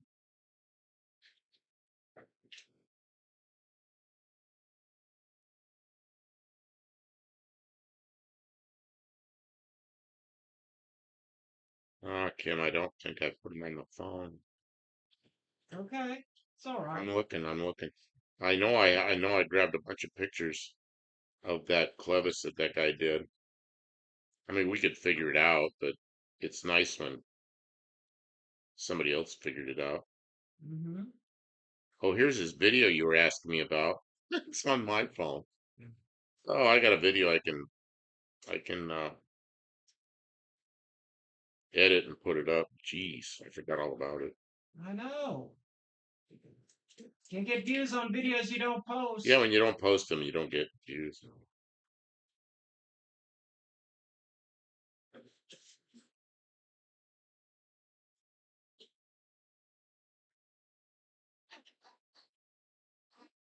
Yeah, I think it's not here. All right. I think it's at the house. It's okay. Sorry about that. It's all right. This add to the list. This valve cover gasket's leaking something terrible. I must have done a bad job of resealing after we did the valve work. It was just What's this now? valve cover gasket Is leaking? is leaking all down the side of the motor. Valve cover gaskets leak. It's making a That mess. little metal brake was a good one, but oh, you mean the little handheld hand seamer or the one that's about a foot wide? The one's about a foot wide is a what is that thing called? A bending tool? Bar. Bending bar? It says bending tool on it, so that's what I said. Yeah, but But I guess in the trade they call it a bar. bar, yeah, bending bar, and that's yeah, the HVAC guys use them on all their sheet metal ductwork and everything. And that's Kim's tool. I'd never seen one. I kind of wished I seen a sheet metal guy using it. I was like, "What is that?" I'd like I to. was like, "I gotta get one of them." I wish I'd had one for little jobs. Robert Owen, how you doing? You think it's too difficult to change? Won't six pistons with the engines? Do you think it's too difficult to change? I don't know what he's saying here. Won't six pistons with the engine still in a D150? Um,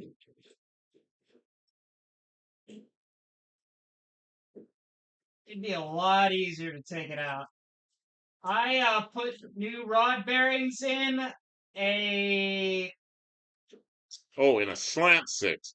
I see. Spell check. Make slant slant six. six changes to won't six. Now that makes a lot more sense. Now you Uh, won't be able to get the oil pan off, let alone yeah. just pull the motor. What's under a D50 D150 with a slant? Oh wait, a D150. You could do it in the truck, but it really would behoove you to pull it out. You Well, could. it depends on what kind of area he's got to work. You know, if he's working in grass or something and doesn't have an Yeah, engine hoist. I mean you could do it under a tree, but man, that's the hard way.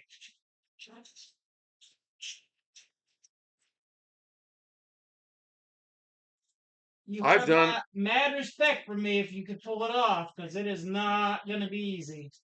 You should consider if you don't have a way to pull the motor out, you probably should consider getting some help from somebody because that's probably a bigger job than you're really ready to do, I've done engines in respectfully. the car and out of the car. It's always easier out of the car, but there's times I just didn't want to pull an engine. I had a 72 Dodge Polara back when it was still a fairly nice car. And uh, somebody put a timing chain in incorrectly, so the valves crashed into the pistons.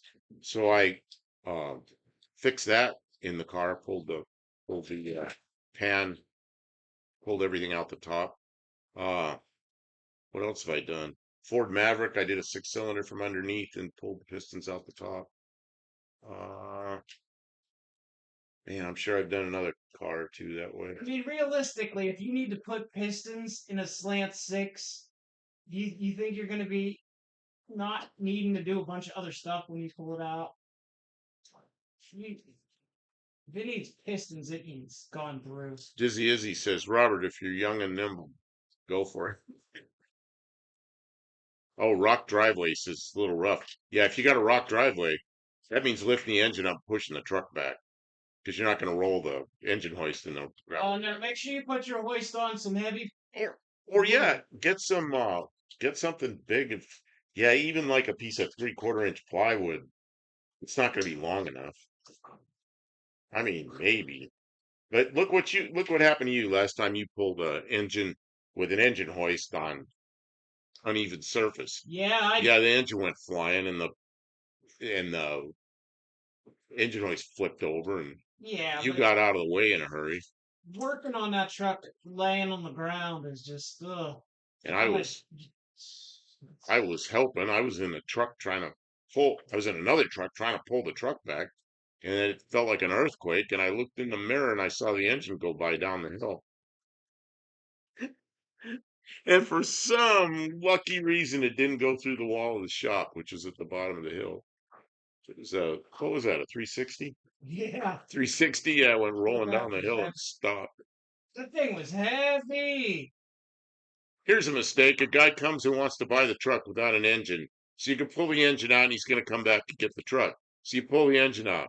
What do you think happens? You never see the I guy never again. heard from the guy again. So Yeah, I wanted now that you have a motor. truck without an engine in it. I wanted the motor out of that truck anyways.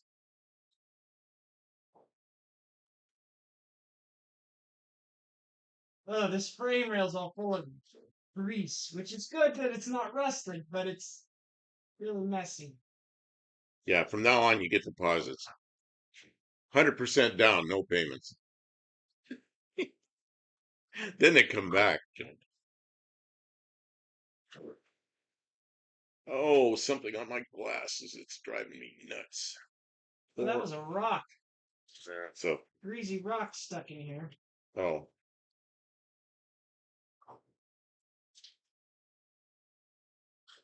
I can get the engine out, just not sure on trans lines and all that. What's easier? Just haven't done that. Okay, we did it on this Dart. We did it on the no, we didn't do it on this Dart. We did it on a 72 Valiant sitting right here. Where is he at? Is he somewhere in the Yeah, rust belts? gravel driveway in North Carolina. North Carolina, it won't be all rusty. Yeah, it won't be all rusty, or it Take your shouldn't be. time, take all the trans lines out with the radiator Yeah, and when you take carefully. the trans lines out, use two wrenches. Use a 1/2 inch and a 5/8, and don't twist the lines, And then and you might stick a plug in the trans line so they don't run out. Get the radiator out of the way. And if it has air conditioning, you still the condenser's going to be there. Uh, and then yeah, and getting at the bell housing bolts on a slant is not as hard as a VA. And he's Richard Le talking a truck. There's a lot of room to work. Richard LeDuc or LeDuc. She is working on a 66 Dodge Dart. The idler arm was terrible, and we're gonna upgrade it to the same type of idler arm that's in a 67. That's a clevis instead of a. It's different, a single point. Or at least that was our That's plan. the plan. So she's under there cleaning or inspecting or Oh, something. it's all full of goop. I'm trying to You're get trying to get the goop off because if we weld with the goop, the ought to light on I'll fire. have a fire. Yeah, because this is right where the oil pump and everything is. It's all what, however many years worth of drippings are all coagulated down here with mixed with some road grime. Dizzy Izzy's got it right. That's the best advice I've seen here tonight. Put a piece of carpet down to catch anything you drop so it's not lost in the rocks and more comfy for you. Not Oh, only that, you won't be sliding around. You'll have a little cardboard. grip. Carpet, old carpet, it's great for that. Carpet or cardboard. Find some old appliance boxes, TV boxes, whatever. Cover the whole ground. And she's on a piece of cardboard right now, even on the concrete. But you drop stuff on concrete, it won't get away. But if you're in gravel and you lose little pieces, man, Yeah, you you hate to wish you see it. hadn't dropped them.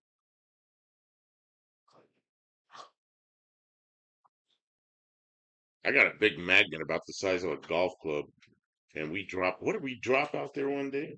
Uh, Oh, throttle return spring yeah. into the grass. Good luck finding that. Well, we found it with a big giant magnet, Magnets are fun. but it's only because it was a steel part.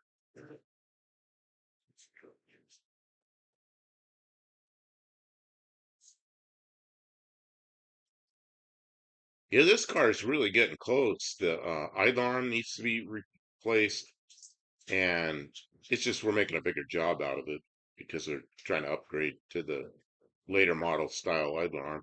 Yeah, I'm But debating maybe just buying the right one and being done. if there's nothing wrong with those, and we can use this one on my Valiant, I think.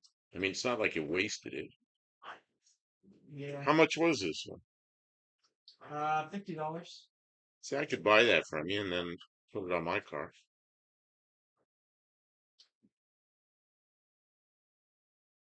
And mine needs an idle arm. Yep, used a magnet. I use cardboard and carpet for working on ground, and also for my small parts, spray painting outside so I don't get overspray. Yeah, I've had spray paint all over cardboard and carpet. How come the lawn's blue? Uh, that's like my mother when I was a kid. How come the lawn is light blue? Oh, I painted my car up. 1970s. What did you paint cars with? Thick, sticky, gooey old enamel. Take 2 days to dry. You feel all sticky afterwards. Oh, look at me. Oh, you're a bit dirty. A bit, yeah, just a little. I'm gonna bring it over so you guys can see the joy that I've discovered. The joyous mess.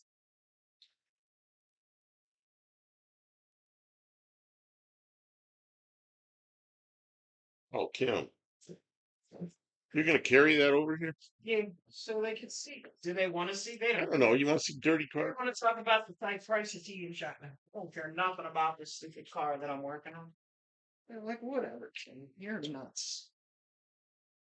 So that's what came off the bottom of her car. It's rocks and grease and dirt all. I really like the whole Slant 6 series. I was surprised how few videos there are for that engine and how many were produced. You know, our best video, one of our best videos, maybe our best video, is Kim Porting the cylinder. porting the cylinder head on my Slant 6, the one that's in the I volume. learned from the slant6.org racing forums back. Kentucky bluegrass. That stuff isn't really blue. I'm talking about like 64 Ford light blue. That doesn't look like grass color.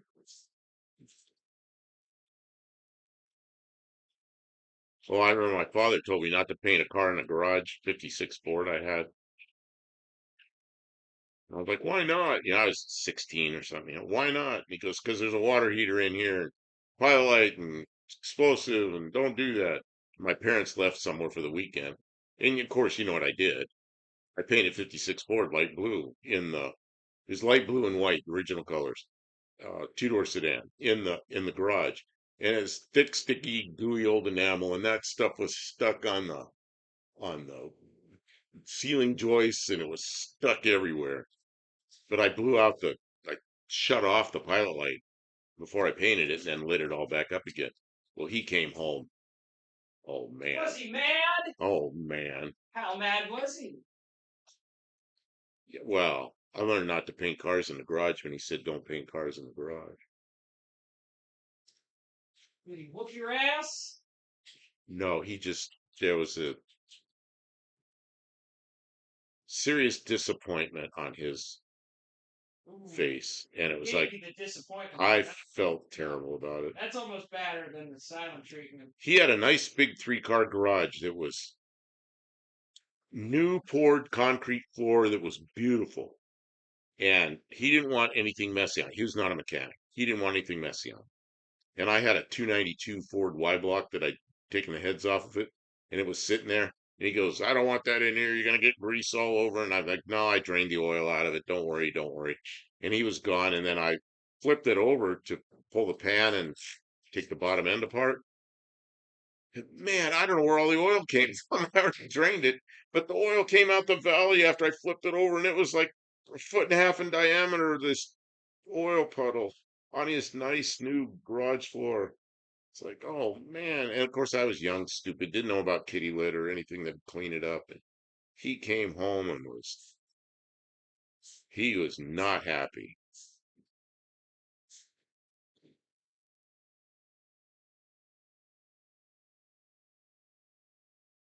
Yeah, Slant Daily Garage.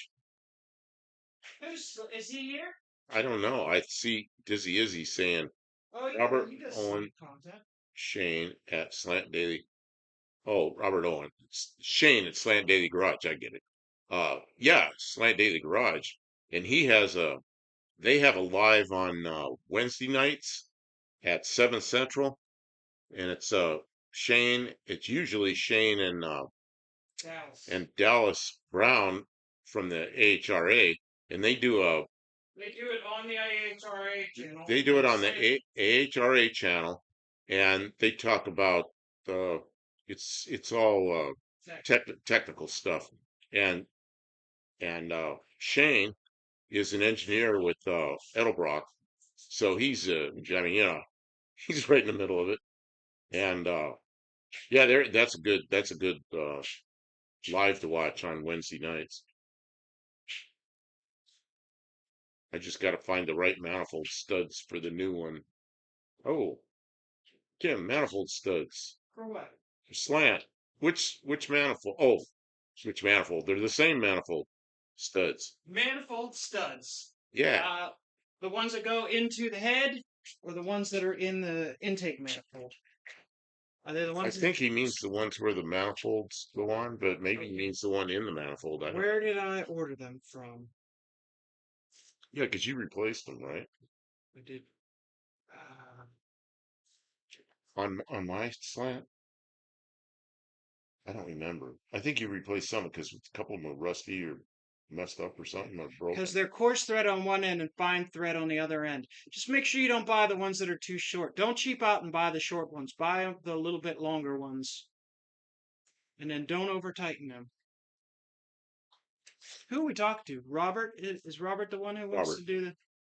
Welcome to the stream, Robert. And then Thanks everybody for being here, Rich was asking participating. about how did the paint job turn out. You know, that 56 board came out really good, except there's always an except. Reaching over the, I'm kind of short, reaching over the top of the car, and it was white. I remember the color, Ford Wimbledon white.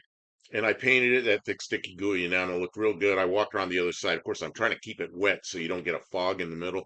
And so I'm working pretty fast. I go back around the original side, and there's some big buck that's about this big around, and he's walking through the paint. It's the time. So I picked him out of the paint. So, like a week later, I had to sand it and do it again outdoors the second time. Yep, Dizzy Izzy, I agree. I might have it. They might be in my Jegs cart. I'm gonna look. I have my oh, you computer might right here. actually have it. Think I can. No, I mean I never ordered them because I was gonna do that on this car, but I never took the intake manifold off this car. Let me check to see if it's Jegs. If it is, I'll bring up. Oh, you can put it right on the screen. Yeah. Yeah, we got some slants around here.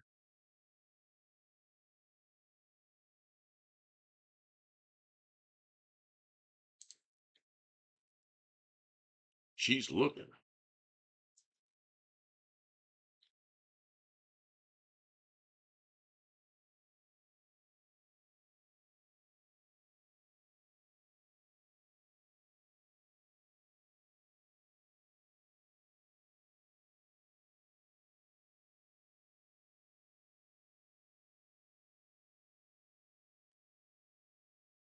She's bringing up something.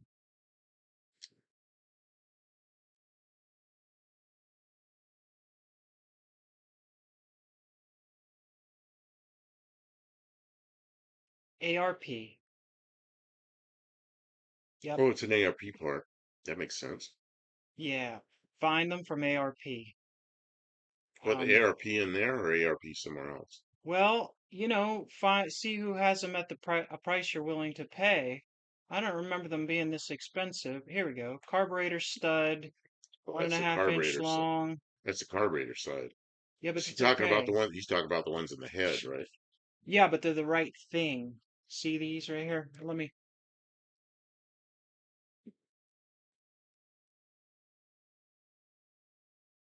We, I sound like I'm from somewhere else. We're in Tennessee. Kim's originally from Pittsburgh area, and I'm originally from California, but I left California like 35 years ago. I was in the military, and they moved me all over the place, so I kind of pick up the accent from wherever I was, and so I'm basically Central California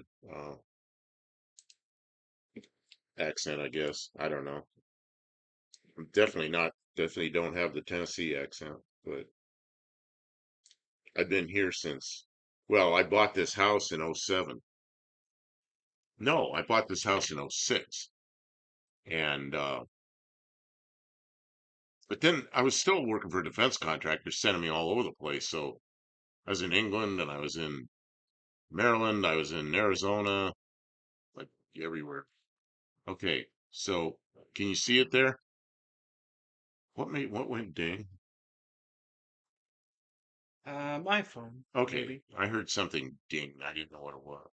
I, Okay, so you'll have to buy an uneven number of kits of these studs to get all the ones that you need, but it's going to be something like that.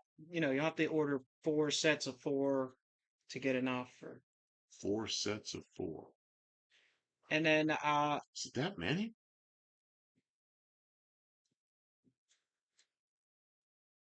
I don't remember count. You're gonna go count. The other thing is you might be able to reuse some of them. If they're all stuck, wait, let me turn this You off took a again. picture of it. Okay, that was in the Jegs catalog. Um, if they're stuck, like if they're really seized, you're better off to cut the nut off with an abrasive blade, like a zip cutter, so that you still have enough to, because see, they'll bind to the washer and to the nut, and if you cut the nut off, then you still have the stud, so you can thread it out of the head. Um, be aware too that the studs go into the water jacket, so you should put some sealant on them when you put them on there. And then What did we use for sealing? That motorcycle stuff? beats the living heck out of me. It doesn't take much to seal them.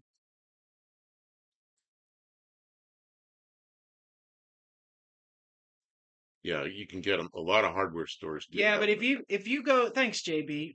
It's a good suggestion, but if you go to the shop, like a lot of times now, they'll be in the doorman section, the little help doorman section, right? And you'll get two. Or they'll be, yeah, you'll get two for $8. Well, you need a bunch of them. They only got two on the shelf. You end up going to every or every parts store in town to try and get enough. And then you buy the ones they're actually a half inch too short, and then you're over tightening because they have those big, thick triangle washers. So it depends. Sometimes it depends on your vehicle. Sometimes, the nuts just come off and there's no reason to replace those studs. If there's no reason to replace them, don't worry about it. But if Yeah, Dizzy, do you have anything with a slant? Where'd you pull a slant out of that car?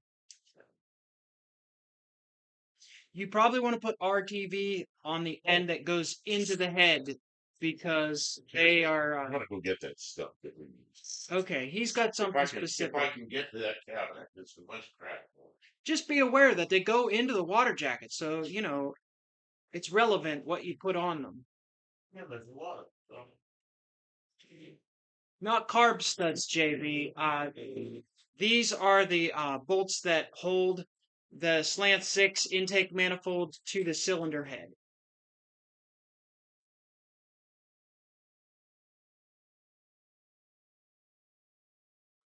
Oh, if you just have one broken one, your local parts store should have them like in the doorman help section. Just make sure you get one that's long enough because they have, it goes through the thickness of the manifold ear and it goes through that triangle washer. The triangle washer is sort of critical. Supposed to have them because it has to float because if they expand and contract, if you just bolt it down hard, it'll crack. They're fussy because they'll blow out the exhaust manifold. Oh, James, see, you knew. Oh, the Indian head stuff. Is that what we put on them? That's probably right. That's what we put on mine on that one stud that we had out. Gasket shellac.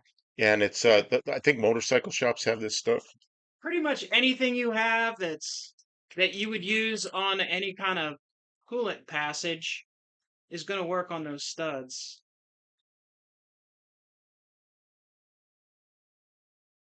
Yeah, not in the Vagrant, but I mean, most people who have dealt with old Mopars have encountered some Slant Sixes. They're out there a lot. And a lot of people just chuck them because they just want to go straight for the cubic inches. But Chuck a slant six, chuck it my way. there's a guy up here in Clarksville's got one with the transmission, with a Super 6 intake that he's selling. Ooh, how much does he want for it? He's up in five. Oh man, It's worth it. I like that manifold. I know. The manifolds aren't worth that much by themselves, and we don't really need a lot more engines around here. We got the 360, we got a 318. I should put a Slant 6 in the white truck. That would be funny. A 99 Ram with a Slant 6 in it. That would be funny. The truck's fine. It's just the engine's kind of a piece of crap. Oh, that engine is all gooped up, and then it clogged the pickup screen, and then it was run oil starved. It's probably gajonka. Yes, Super Six. Good luck, Robert. Be careful. Working under cars is dangerous. I got that Super Six manifold on mine. Well, the Vagrant was ordered from the factory with all kinds of special racing stuff. Look at you. Really? Been looking up for the hopped up Favorite. manifold. Favorite. Yeah, they're Huh. usually $400 to $500 for one of those Offenhauser 4 barrel intake manifolds. How much? 400 to 500 for those? If you Really? can find one used on Marketplace or something like that, or maybe eBay, they're pricey. If you're gonna pay any more than that, you might as well get one of those um ones from Aussie Speed, and Oh, yeah. How do you get that? they sell them. They sell them in the United Do States. they? Oh, Yeah, okay. routinely. I Because didn't see, know that. if you didn't know, the Australians never really got the V8. They never went to V8s in racing. They Well, mostly have six-cylinder cars. they have the one they call the Hemi Six, and nothing's the same as the slant. So don't think you No, can put a Hemi head on a slant. but they also But had they the have the Slant slants. They have Sixes, the slants and also. they bought the Aussie Speed bought the rights to the Future Duals, which are the split exhaust manifolds, cast exhaust manifolds for the Slant 6. If I go that route, I'm going to be dumb and buy a Sniper EFI kit. I mean, so one of the beauties of the Slant 6 is its simplicity. So if you put a Sniper EFI kit on, now you've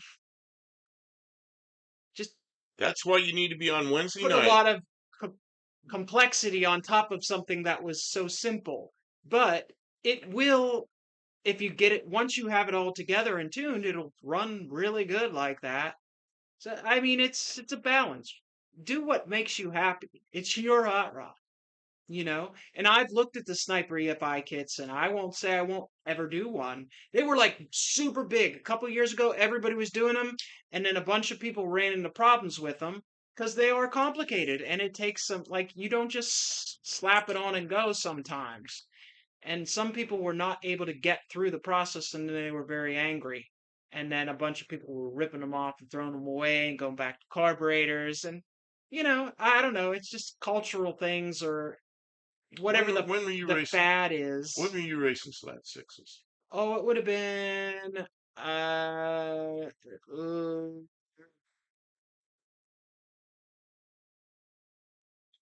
2007, 2006. Man, that's when I first went out to Arizona. I went as far as Indy and Kentucky, Clay City, Kentucky. I went to someplace in North Carolina one time. We were watching some YouTube video. I'm sitting there with Kim, and she goes, "Oh, that's my car," and I'm like, "Oh, you got a car like that?" And she goes, "No, that's That's my mine. car." Yeah. Some guy was racing it. I sold That's it to pretty this good. guy Brian, and then is he still racing it, or was it an old picture? It was He no, it dug was up a somebody picture. you didn't know who it was, and they were racing it. It was your old car. Yeah, it was one of my old. I think it was a 67, 67, 68, 69. It was Eh, a dart. It was a four-door Dart. Oh, I so wish I could get that car back someday. It was a beautiful car, but I couldn't keep it. I was busy with other things in my life at the time. I had to sell off all my Mopars and kind of get them back now. Sway bars. I like that. Tony always takes the sway bars off. There's a sway bar there. Yeah, there's a couple sway bars there. There's one hanging there too. What's that one for? Um, the lighter one is from the Lost Fire, And the Oh, heavier one, I believe, is from the. I think that one came off of the little truck, little black truck.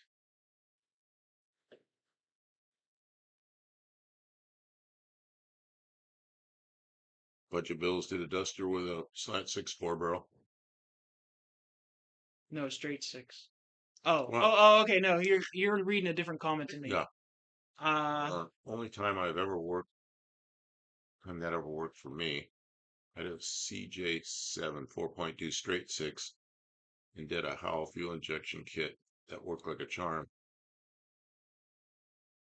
Wow, Dizzy Izzy. Rubber pugs and the backup lights, lighter, radio, Man, I didn't know that car was one of those things. no rear seat Wow. armrests, with sway bars or no sway bars, power steering, Car came with a no heater and horn, three fuses. and horn ring. Wow.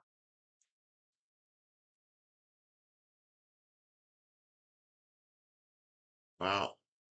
John Hart did a budget build Duster with a slant six with a four barrel. I mean, the big advantage of a four barrel is that you get a better quality of carburetor to tune with. The little one barrel carburetor was a budget item. It was a rinky dink little Work. piece of garbage. And even a replacement one is going to be So you get a four barrel carburetor and you're buying into a much better item from factory. But then you have to buy a really small four barrel carburetor. If you buy a bigger one, it never goes into the secondaries. So it looks like something really fancy, but it doesn't really use it. You got to bump compression. You got to, uh, That's only 225 cubic inches. yeah, and it's like what 8-to-1 compression tops. It's very Yeah, low piston compression the motor, pistons are down in the block away, way down in. so I don't know what you do about that. So you have to you can get the You know block what you milled do? a tenth and the head milled a tenth, but good luck finding a shop that wants to mill on cast iron all day. And you want to talk about this stuff? Slant Daily Garage on the AHRA live on Wednesday nights. Oh yeah, they'll be able to talk to you about it a And lot. that's they love talking about that stuff.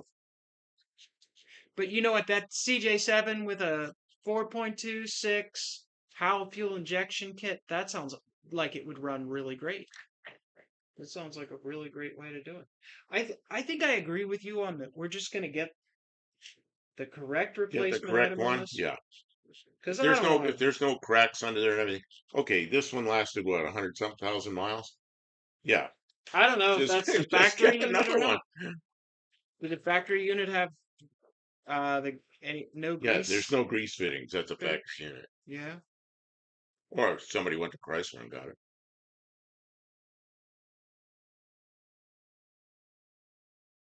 Go for rear end is for 8 1/4.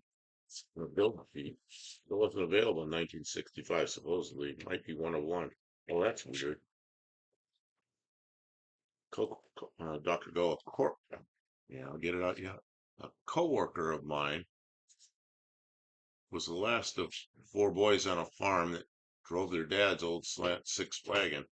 He decided to drain the oil out and drive it, hoping it would burn up. It didn't blow, so he put oil back in it. That's what people used to do with Vegas. They drive they wanted the engine replaced because they're all junk engines, and they drain the oil out of them. And then GM put an oil pressure sending unit in line with the electric fuel pump, so the fuel pump would shut off if the oil pressure was low. And then people couldn't do that anymore unless they bypassed it, and then they get caught. Well, yeah. Then it was obvious that they did it on purpose. Oh, I had Vegas. They were okay. You just had to carry a lot of oil with you. I used to keep a case of oil in the trunk because A case of oil. you fill it up with gas and 2 quarts oil, guaranteed. Every tank of gas, 2 quarts oil. Man, that's a lot of oil. Older people hated those engines, but it always started, always ran, always used oil. I just buy cheap oil, keep a case in the trunk. CJ7 went awesome, sounded great. And really get back some more. Finally, I could finally make it up hills without slowing down. CJ7. Okay, so who has a really good view for what the only stamping that oh no, there's a Are you finding part numbers or something? yep.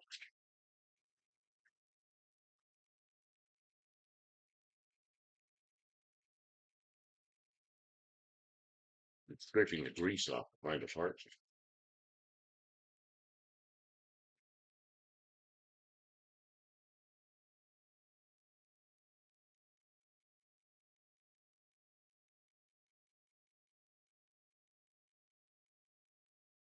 Did that light bulb get taken out of that plastic? Yeah. Okay, all right. I just want to make sure we're not going to set something on fire. I mean, you get more views when you set stuff on fire, Yeah, not really. but then the aftermath is Not worth it to me. not good. I'm never over in this corner of the shop, and I'm sitting here. Probably wonder what I'm doing. I keep looking up like this. I'm looking at all this stuff on the top shelf, thinking, "Oh yeah, we got that, we got that, we got some of that." Like, what am I gonna do with that? Oh man,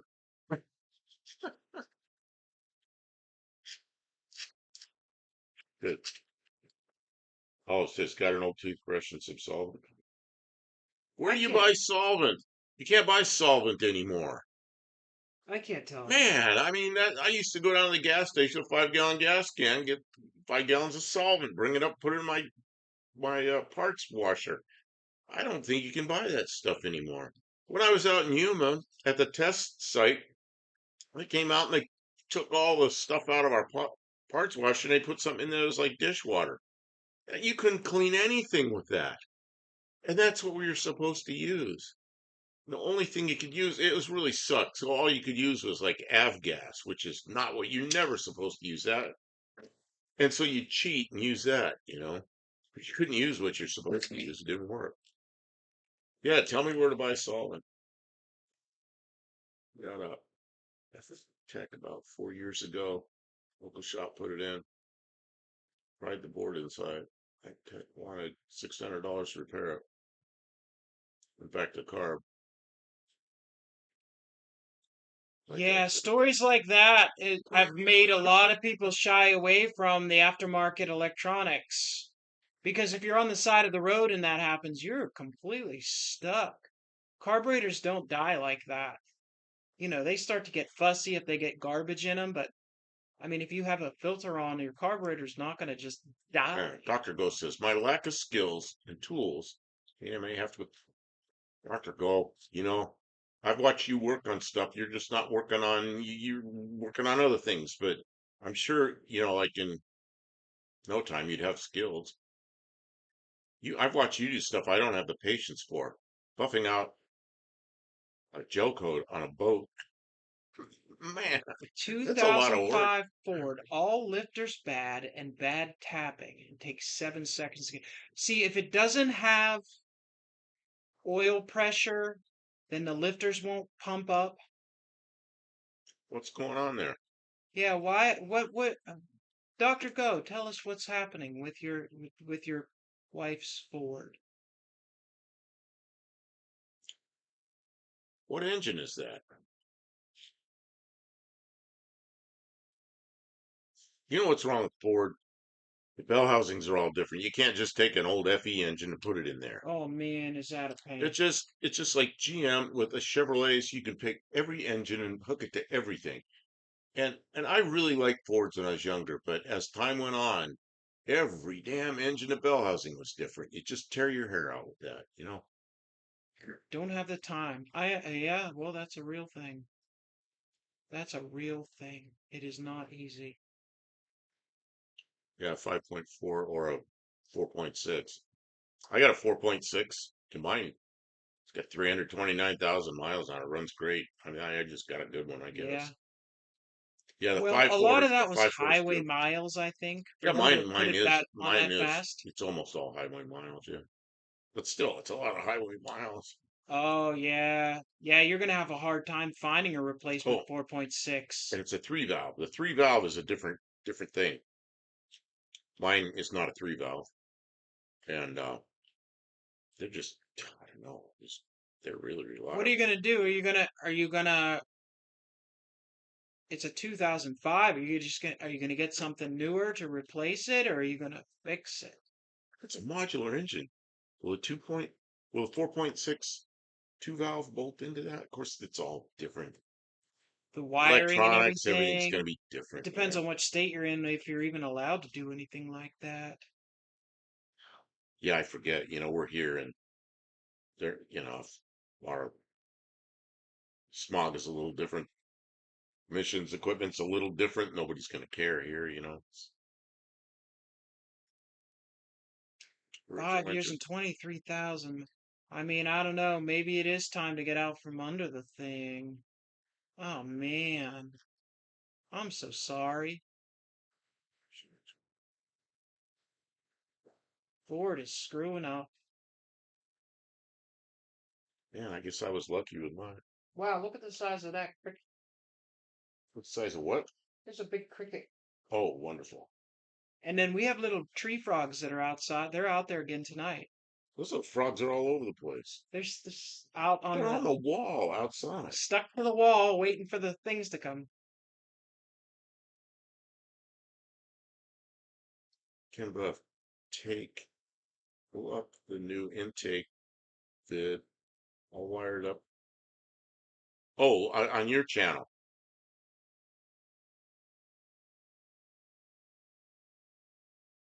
Pull up the new intake video, all wired up and going in tomorrow.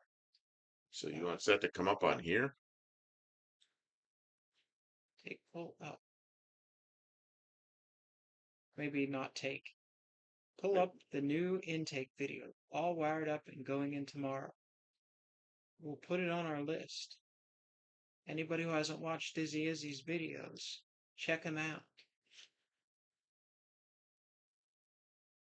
We'll have to.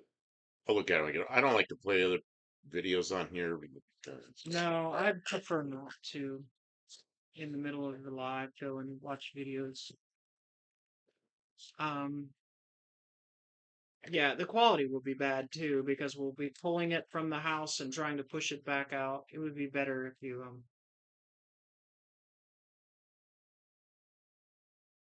Oh, thanks for stopping in, JP. where you hit the shower. That's what you're gonna do when you're done here, aren't you? Well, I just took one with this pump But bar. you're like I'm all gonna need you to filthy. come in the shower and try and get some of this grease off my back. All right. Thanks for being here. We really appreciate it. We'll do it again. We might be doing it again. We'll be here Tuesday. We'll be in the studio. I don't Oh, know. that's tomorrow. Oh, geez. Tomorrow we'll We're be gonna in the be in the studio. studio tomorrow, We're gonna live at, drag all at this 7. equipment back to the house. Drag all this back to the house. And then Wednesday is AHRA is Shane and Dallas. So we watch that on Wednesday night. Don't miss that.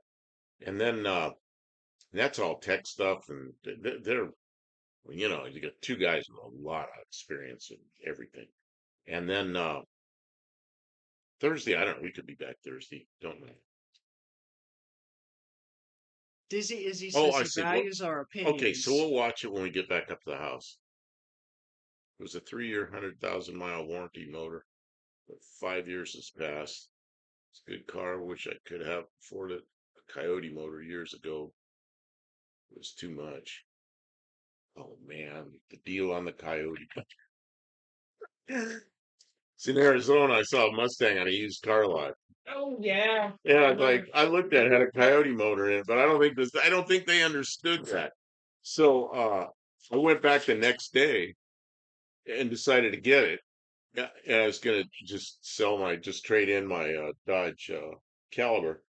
Yeah, and I said, "Where's that red Mustang?" And the salesman goes, "It's gone. We sold it already." And I'm thinking, "Yeah, you idiots didn't know what you had. You sold it too Check it cheap. out. I got a cricket. They sold that thing too cheap. You got a cricket. Why are you letting crickets crawl on you?" Well, he jumped on me. I picked him up. You don't hurt crickets. Okay, good. Hello, Wendy. Whoa, big jump. He's gone. Wendy's here and you're showing crickets. Oh, sorry. What? What you up to? She just get off work or she going to work? Oh, I gotta clean this mess up. Did it clean the mess up? A little thing. Hey, how much longer is it gonna be here? I don't even know what time it is. I don't know where my phone. Oh, here's my phone. I mean, honestly, we could clean for hours and it would be a We could good clean thing. for hours and it would still be It fully. Oh would be a God, good it's thing. yes, time it is No, not at all. 11:41. Well, yeah. That makes We sense. still got to do a couple of shorts. Oh, yeah, you don't have any more shorts. I got to do a short, at least one for tomorrow. What can I do a short on? Anybody got any I suggestions? always do shorts on tools. So what do I do? This is how I do a short. I open up a toolbox and I look around and go, what haven't I talked about yet? Yeah, but I don't have these things. These things are for pulling lines off these late model cars, but I don't have any of the, I can't show them off because I don't have any of the things to. Did you ever do the short on this thing? These are really cool things, but I don't have any of the cars Did that you do ever do that. the short on this thing? Yeah, I think we did. I don't know if I did a short. I remember doing a demonstration of Well, it. you could do a Oh, short. I did a whole demonstration, all the cutting tools. Oh, well, you Uh, can make shorts and link them back to the bigger video. oh, and when we get a, oh, what's going on with your car? You got no front brake still altogether because I got to do a brake tool, I could take it off. It's up brake in the tool air already. video. Yeah, I don't know if I want to do that right now. Fine, don't. Uh, See if I can. what else do I have? Uh, All the wiring stuff. What is that noise? Okay, John, thanks for being here. We're around on a pretty regular Oh, basis. We're not done yet, but I don't know.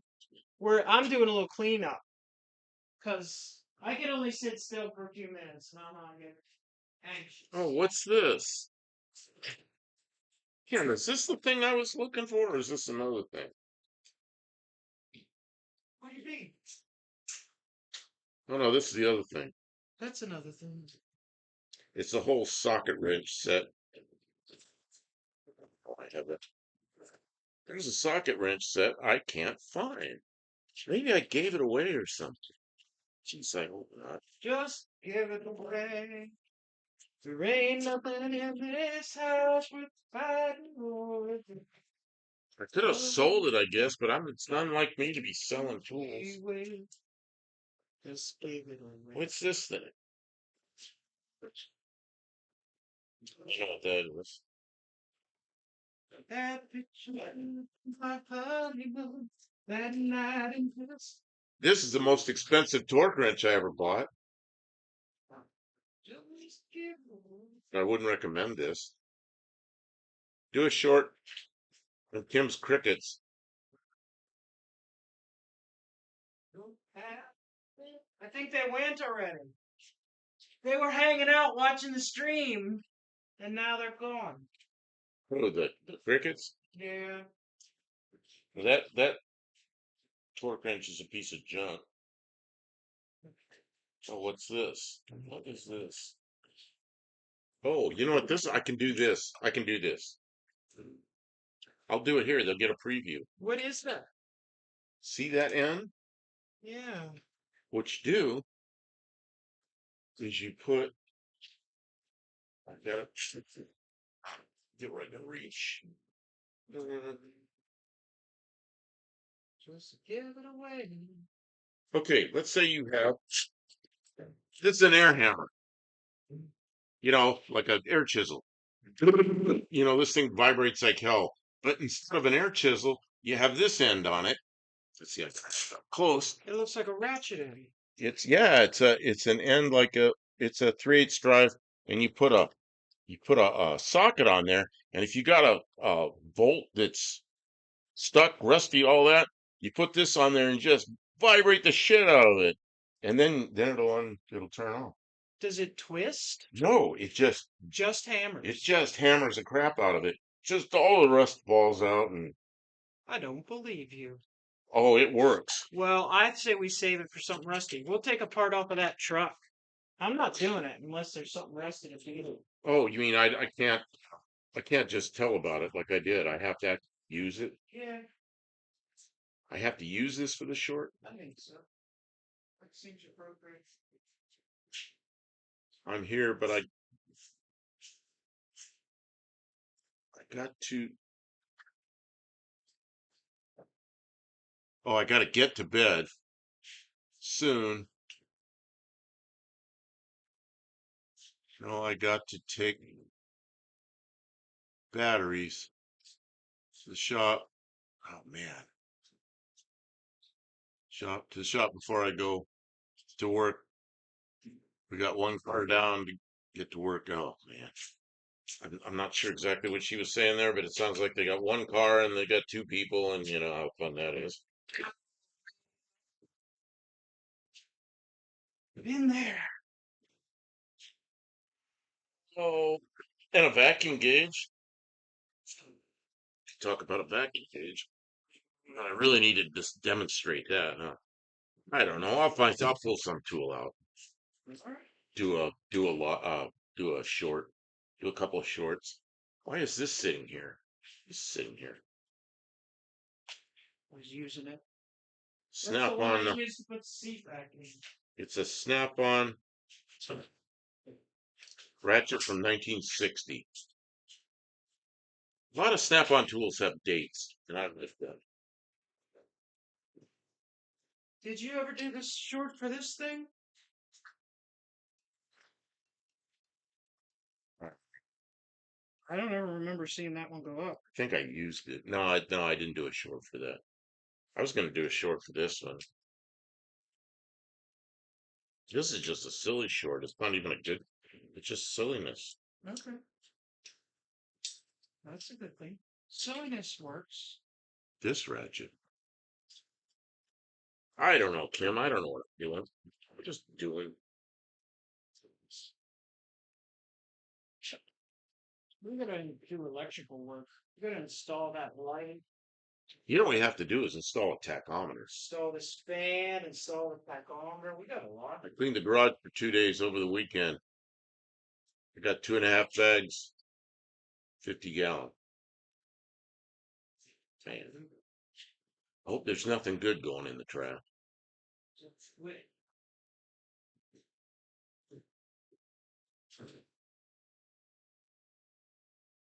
Kim, I'm looking around all the stuff we have here. Over there on that roll-around cabinet, roll-around cart that's stuffed in the corner. We just got stuff piled on it. There's my 12-inch diameter sander. That is a really good sander. If we had that up, we'd be using it all the time. Yeah, it is. It's a very smooth running tool. I just put up a couple of shorts proving how crazy I am. Okay, I gotta watch those. We get to the house, I'll watch Doctor Go. Crazy you were. Who, me or him? Make it a joke. Snide remark, if you were.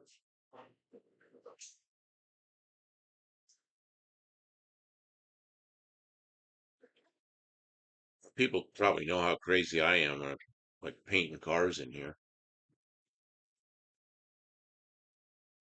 I gotta get some clear coat. Put some clear on that inside of that trunk. Make it look good again. Yeah, of course. As one does.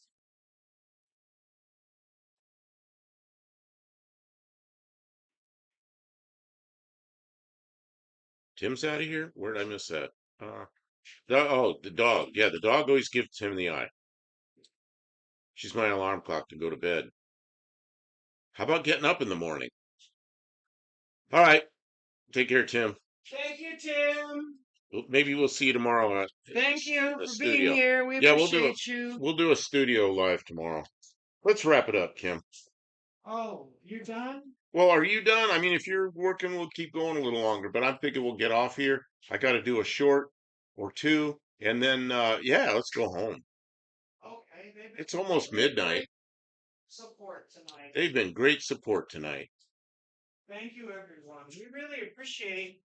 We got a lot of people hanging out tonight. We really appreciate it. What the heck? Let's talk a little longer. Okay, you want to talk? Oh, won't you stay just a little bit longer? That's one of the new tires you got. Stay. You Yeah. got a tire with no cracks in it. These came off of, yeah, this is a good tire. It's a 14-inch tire. I had it put on the rim. Good tires. We had to have good tires because we're going to take this on the highway a little bit. We don't want to get too dicey. I was just tidying some. I made such a mess. You always get upset when there's too much mess around. Do we ever do these? Yeah. Yes. See, we have these.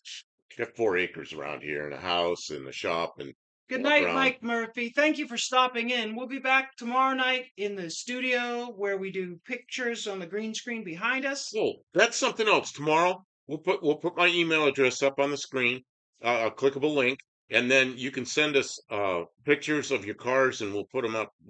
We'll have them on. We can show all pictures of everybody's Yeah, you cars. could send them to his email, and then we can bring them up on the screen in front of us or behind us. That's one Talk of our about them. that's one of our Tuesday night things we do. Yeah, I'm gonna start a series of YouTube shorts. You know what mine's gonna be about? Uh, Tire almost knocked the computer over. No, no, it's you know what What are mine's yours gonna be going to be about? about? Car parts. Car parts. Yep, this is a car part. This is a car part. These are tools. You know what you could show? You got so many car parts in here, man. I've got every part, and I mean, you like guess the car part. I could just pull off the shelf, like guess what this is. You know. Good night, Dizzy. Thank you so Yep. much for all your. We'll watch your video. Yeah, we're Uh, gonna be watching Doctor Go, Dizzy Izzy, tonight and when we get done. Yeah. who else want us to watch? I don't know. We'll watch them all. Mike Murphy, yeah. Hope to see you tomorrow. We'll be around. We come on at 7 Central. What about your solid state multi-band battery electric radio? That is a piece of crap. No, no, no, no. Doesn't that have like TV band and everything? I remember before there was the mini TVs, there was the mini radios that got TV. You could listen I to think I think that's TV. one that I bought on eBay, Yeah, it's junk. and it's junk, but it worked. It's a piece of crap, but it worked, so I didn't throw it away. And that one right there, that's one I bought when I was in bought that in 1967 when I was Maybe that's too much of a deviation from yeah, tools. I bought that one. That was an air band. That's how I was listening to the airplanes, and that was the beginning of my learning to fly. Oh, Was that radio? Yeah. I see. Yep. I knew all the lingo on the radio before I knew how to fly, which is a good thing, I guess. Oh, good night, Miss One-Eyed Cat. Thank you for being here. We really appreciate everyone stopping in and saying hello and contributing to the conversation because, um, yeah, it makes it more fun. It's hard. It's kind of boring and lonely sometimes being in the shop. I mean, like we have each other to keep us company, but So Kim always says, "Come up to the shop." I'll be doing so. Come up to the shop. I want some company. So I come up it's here, not as much and fun then swearing and at then the. we go live and got everybody here. Yep, yep, it's fun. Man, I'm looking at all this stuff up here. I never sit over here, and I just keep looking at all this stuff. Wow.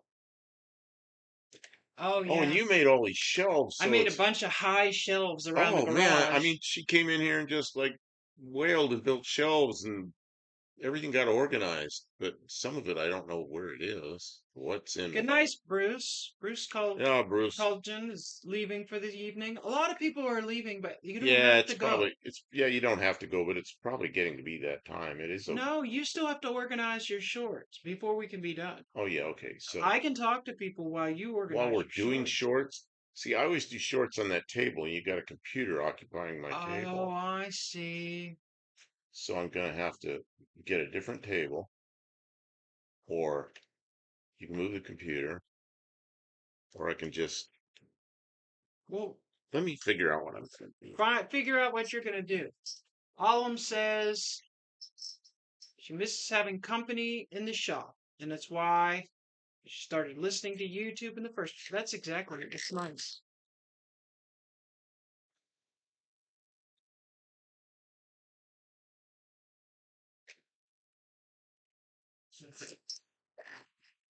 I mean, when I was younger, my friends did not want to help me work on cars. I was alone. And I think it was Dr. Go. Someone suggested on one of my videos recently to like listen to music, and I never turn on music. I don't know why. Well, because when we're streaming, we can't turn on music, um, but when we're not streaming, listening to music does sound like fun. So I'm gonna try that. And the whole never throw anything away uh, is like, oh man, we have so much stuff stored that we're never gonna use, but we don't know which of it is the stuff that we're not gonna use. And there's Studebaker parts there, and there, and there's Chevy parts there, and no, those are Studebaker parts.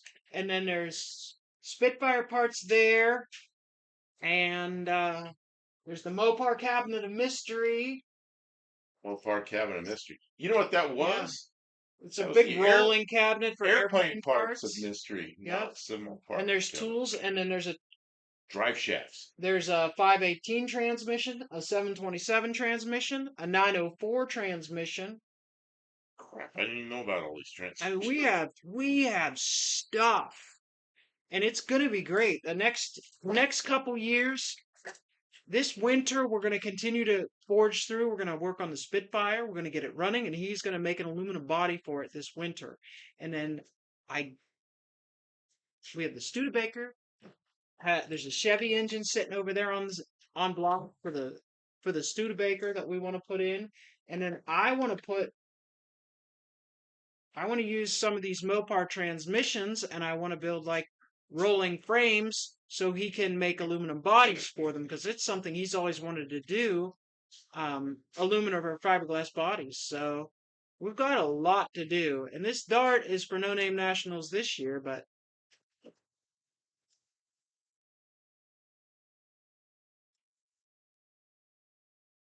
Dr. Go, my mother, and especially my mother's family was, they really, really struggled through the Depression, and it made a great impact on them and in the way that they raised me. And we just don't waste things.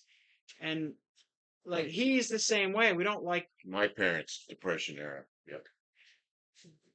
seeing people like big name people destroy things. They do it in Don't get me. entertaining ways, but Don't it's get like, me started. it's like why they're destroying it. Don't get me started on watching all the idiots destroy stuff. That's why I Everybody say wants you to want watch to a make. train wreck, but like at the same time, like why are you destroying things? It's so much easier to destroy things than it is to build things. Okay, tell So,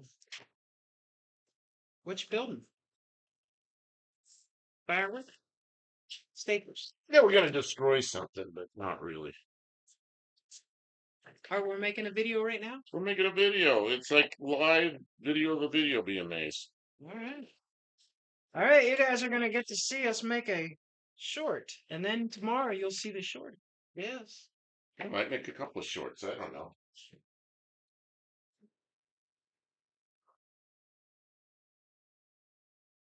I don't know what I'm recording. I'm. I, we're not going to talk about the economy a lot. Go ahead and do your thing.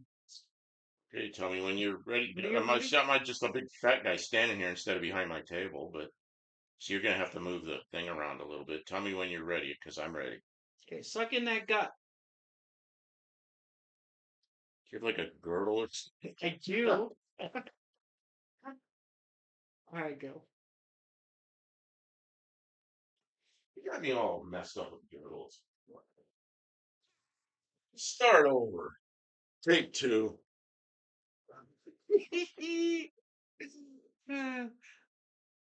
Okay, ready? All right, I built some years back where I needed to make a special sized door, and putting a door together with nails and little thin pieces of wood was not fun. So I went out and I bought a staple gun, and this is here I am going to get people mad about using green again, but this thing is battery powered. and man, it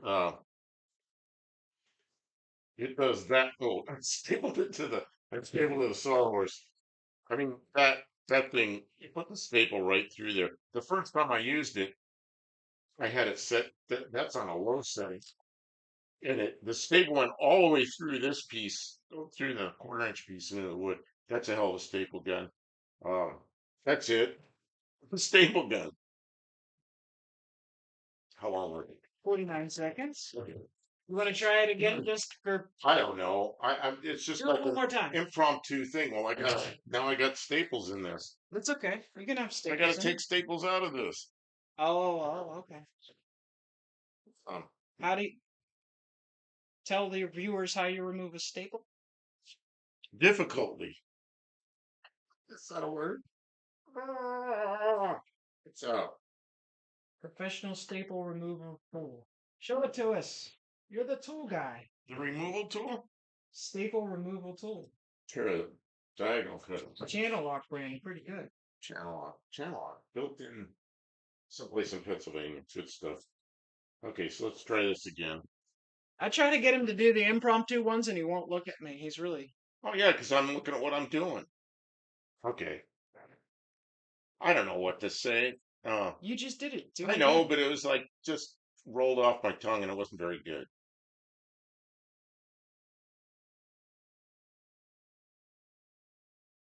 Few years ago, I built a little building and I needed a special sized door and it was quarter-inch material. You know how the door looks like, the surface is a quarter-inch. And putting nails in it screws just didn't work well. So I bought this staple gun and this is how it works. You just go, man, I mean, I stapled it to the sawhorse. I guess it's kind of long. But anyway, that's a great staple gun. You can see that I got the staples that are kind of long.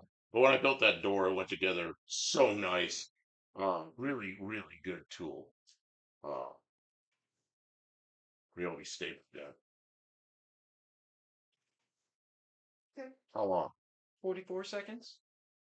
I don't know how good that is. I guess it's something. All right. You can look at it. And if you like it, you could post it. Okay, let me see this out. Oh, don't look at it now. Make other stuff.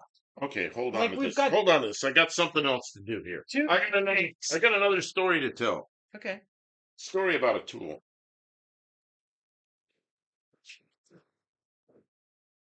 Oh. Oh, stories are funny. Yeah, 1 minute stories are rough. Okay, so we're gonna kind of look at a couple things. What's this one? I shouldn't show many the same. Oh, this one.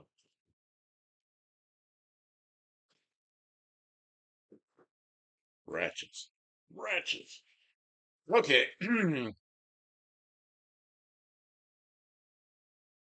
Standard snap-on 3/8 drive ratchet, although this one the handle's a little bit flat. And they used to be like that. This one happens to be, see, they have date codes on them, and this one happens to be a 1960. And I like old snap-on tools, and I buy them when I see the garage sales or something. This style, military used it a lot, and this one's not military, but it's a old ratchet. But then on eBay, I saw this one. And it's SV. If it has a V, it's a military, and it'll never have a date code on it. It's military. But I saw this thing that was red, so I wrote to the guy on eBay, and he goes, "Yeah, I don't know why it's red."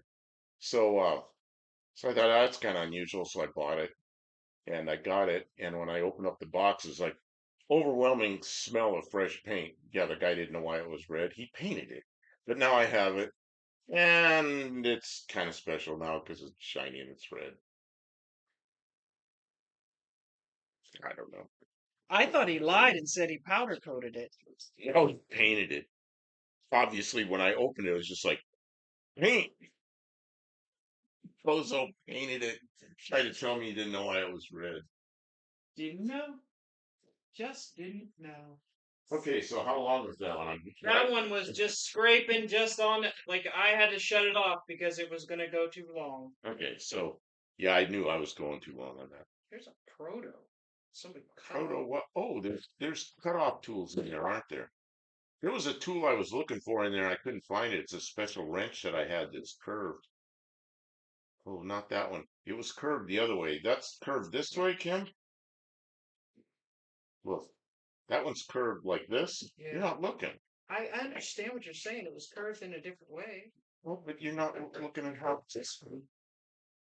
Oh, yeah, that I made for something. That's a rusty old piece of shit now. The other one, Go. I don't remember what this is for. I made it obviously many years ago. I welded this together so I could get down inside. Oh, I know what this is for. It was for a distributor. I don't remember what kind of car it was for, but it was for the bolt that holds the distributor down, and it was so I could get at it and get around the distributor. Just a homemade special wrench.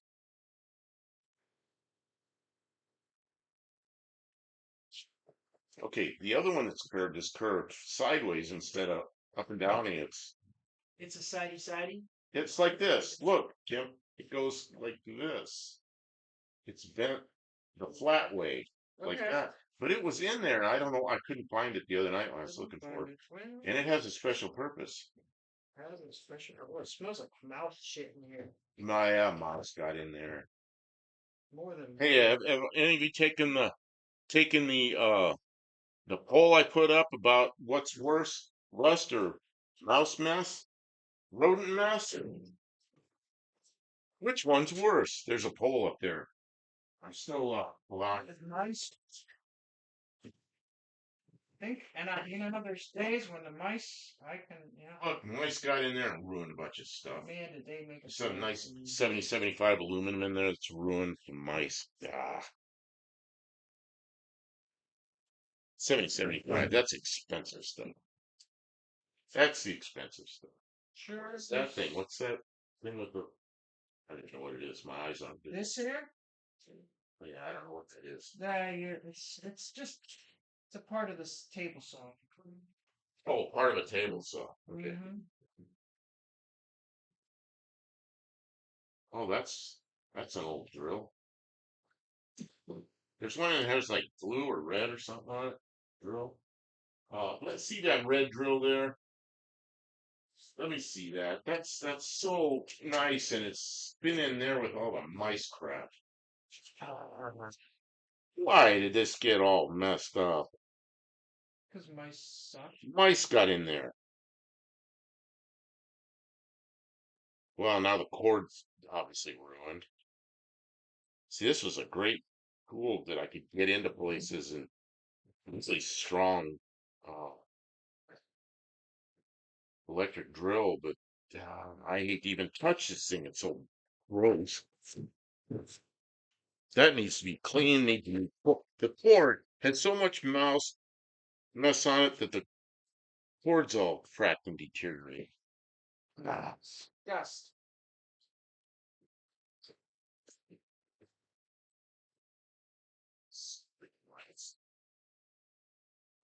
they're such cool looking little animals, but they're so destructive. All right. Okay, well, we got a couple of quick short. If you can find anything else, I'm here. I just was sick of sitting there holding on to stuff. Let's see what everybody says when they. I organize spatially, so it sometimes feels like uprooting my own hair to rearrange. At least once it's gotten out of hand. Tonight, I re organized our studio area into a corner that was full of stuff. So I just like moved everything over to that side and then moved all the camera over to here so you could see the dart while we were working. Come on, what is that can of paint that says Speed Coat Exterior? Is that something of yours? Nope. I didn't buy that. Yeah, you Probably my did. former wife or somebody bought No. it. I didn't buy that. For April Fools, we need a buck short about using hammers to bang on things. Dr. Go took the poll. Oh, good. Yeah, tomorrow night we'll go. That's what we'll do. One of the things we'll do tomorrow night is we'll go over the poll on the live tomorrow.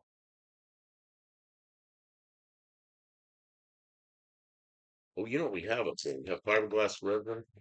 It is polyester, Yeah. and then we have epoxy. We do. We I have don't know if we both. should. I don't think we That's have a lot of I epoxy. can't do Where's the epoxy?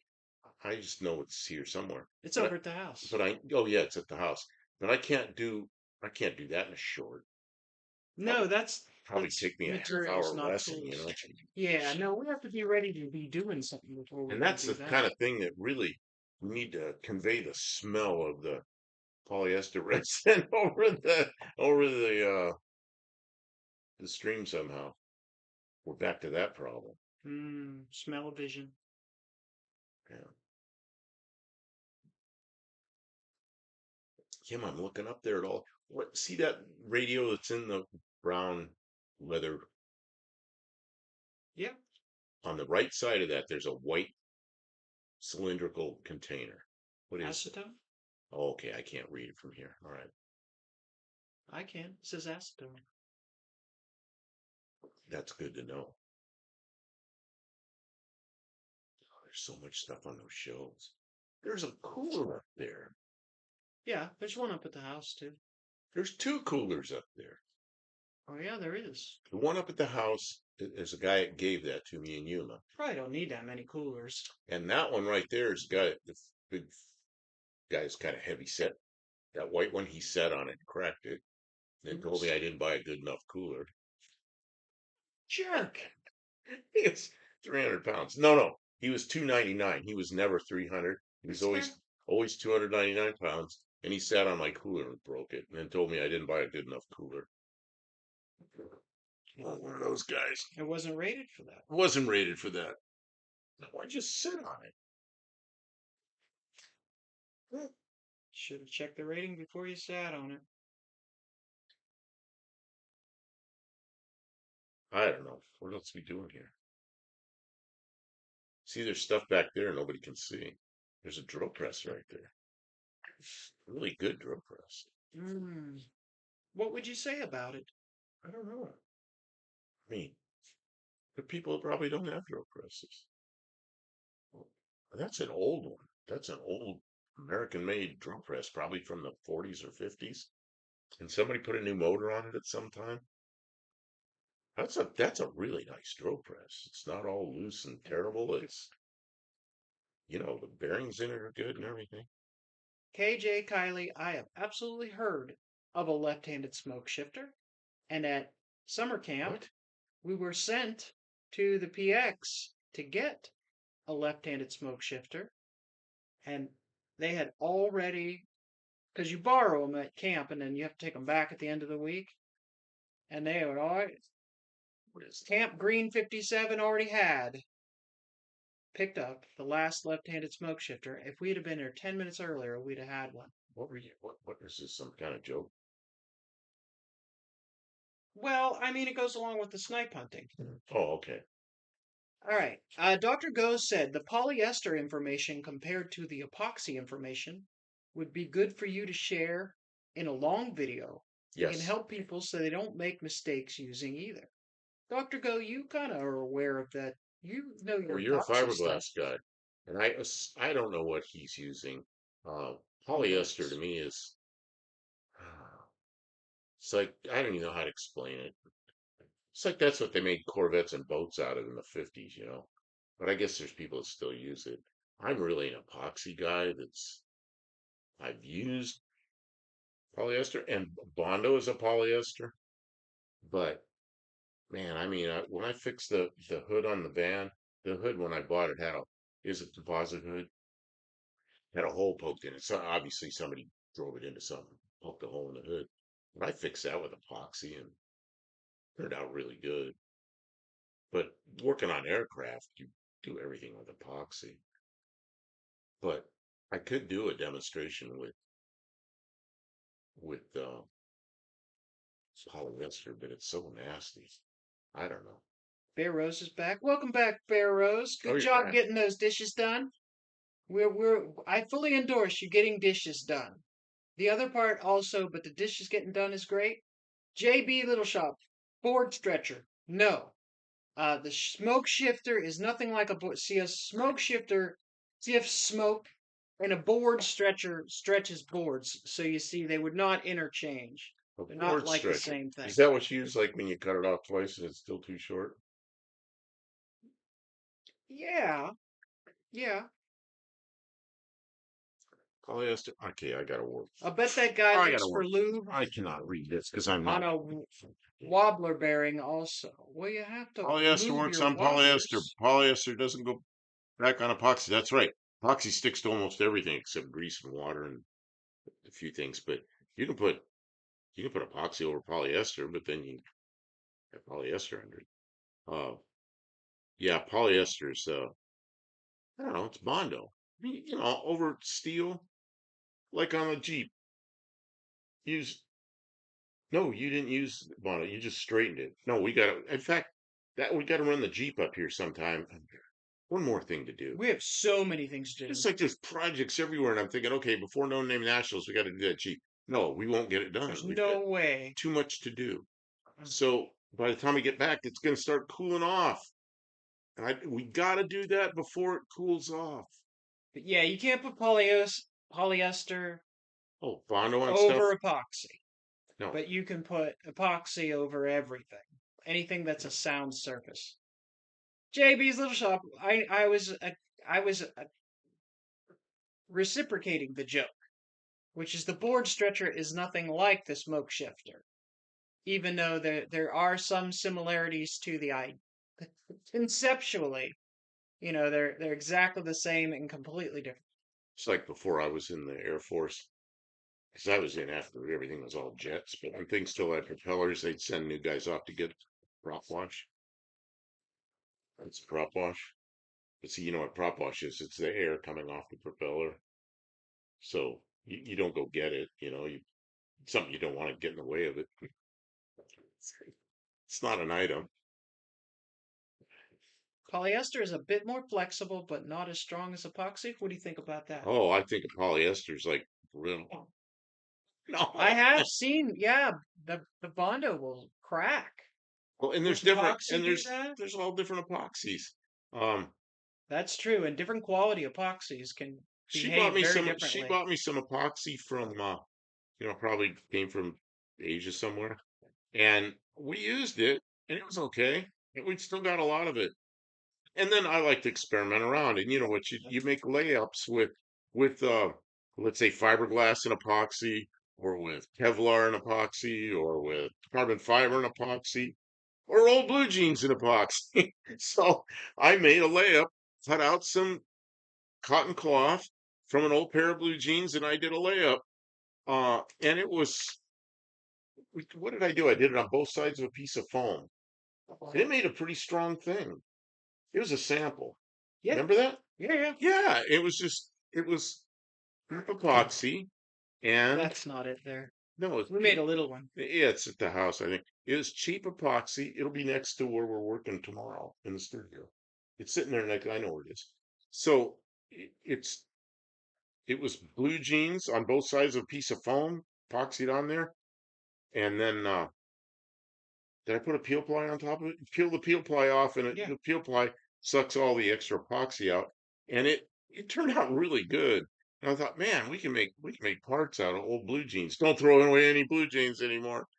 And a cotton Remember, epoxy. It's kind of, I mean, I wouldn't build an airplane wing out of it, but you know, mm, maybe but I build. if we were like on a desert island, stranded on a desert island with only epoxy and old blue jeans, we would. If I were doing like the inside of a glove compartment, Yeah. Or we need a glove compartment I'd for this do that. dog. It'd be way stronger than the original cardboard, and it costs nothing except the epoxy. Pharaoh says he remembers he was working for an HVAC installer Okay. and he told him to go grab the duct stretcher.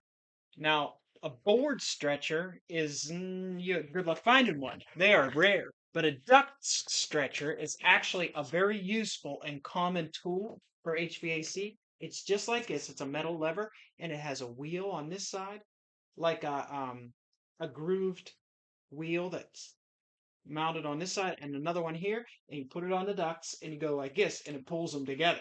It's a common tool. Oh, So it's if not we really work a stretcher. It's a It's a puller, So, but it's called a yeah. stretcher. Okay. So if you've worked in carpentry, the HVAC guy knows that you're not going to fall for the board stretcher, so he tells you to go look for the duct stretcher. And you figure that means just go get out of my face, but then he yells at you because you don't come back with You the don't tool. bring the thing. Because you don't think it is a real tool, but it is. Oh, oh, oh. I was there. I've been around the block of that kind of stuff once or twice. I probably Duck stretch, I thought mean stuff. duck. Hey, I could pull the shear out of there. You could do it. What's here? The little metal shear back there. The one Uh, with the lever. oh, yeah, that's got Yeah. some dust on it. Hey, It's Barrows a, knows. I knows. I know. it's a, That's how they get you. They send you they off with the carpenter for a while before they show you the HVAC yeah, stuff. that thing back there, I got to clean that up because I haven't used it in a Yeah. while. But it's a cheap version of a Beverly shear. It's called a throatless shear. Yeah, I mean that's a nice tool to have around. Yeah. It tweaks the metal a little bit. You got to hammer it flat again, but it works. Yeah, I got to do. In fact, that'd be nice to I have. saw a short. That guy who always comments on videos. He has short. He was laughing at a guy had a bucket and he was catching the sparks. He's catching the buckets behind a guy with. That was kind of funny.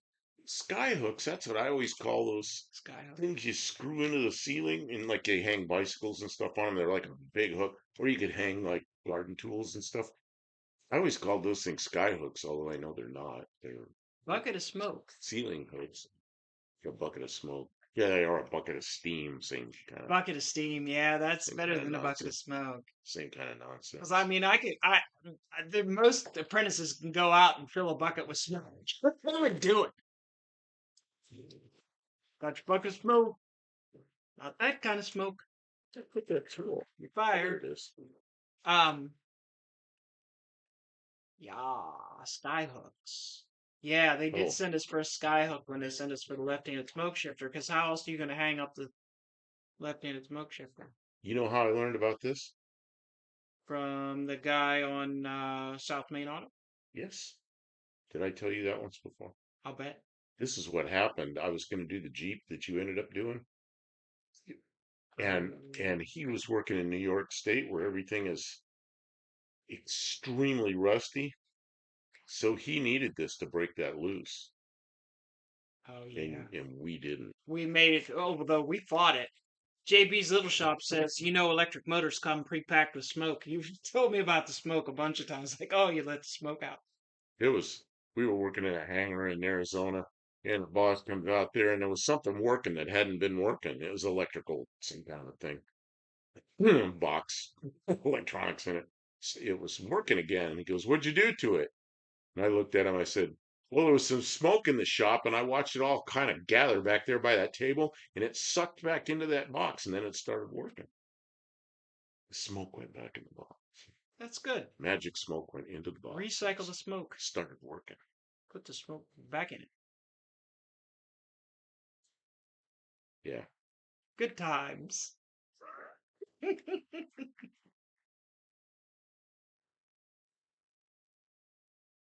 Him and Eric, the car guy. I used to watch that guy all the time. Which one? Eric Obrachta, South Main Auto. Eric the car guy is probably Eric, the car somebody guy's another else. guy. Probably. I doubt it's the same person. There's so many people on the internet. It's interesting and mind-boggling at the same time. It feels like there's so many people working on cars and trucks and making videos on and YouTube content. Like I just when I think that like I know who everybody is and like suddenly I realize that there's this enormous vast area of content that I've never even watched and all these people and characters that are out there, and it's just but if you think about it, like okay, not everybody has a car, but everybody has a car.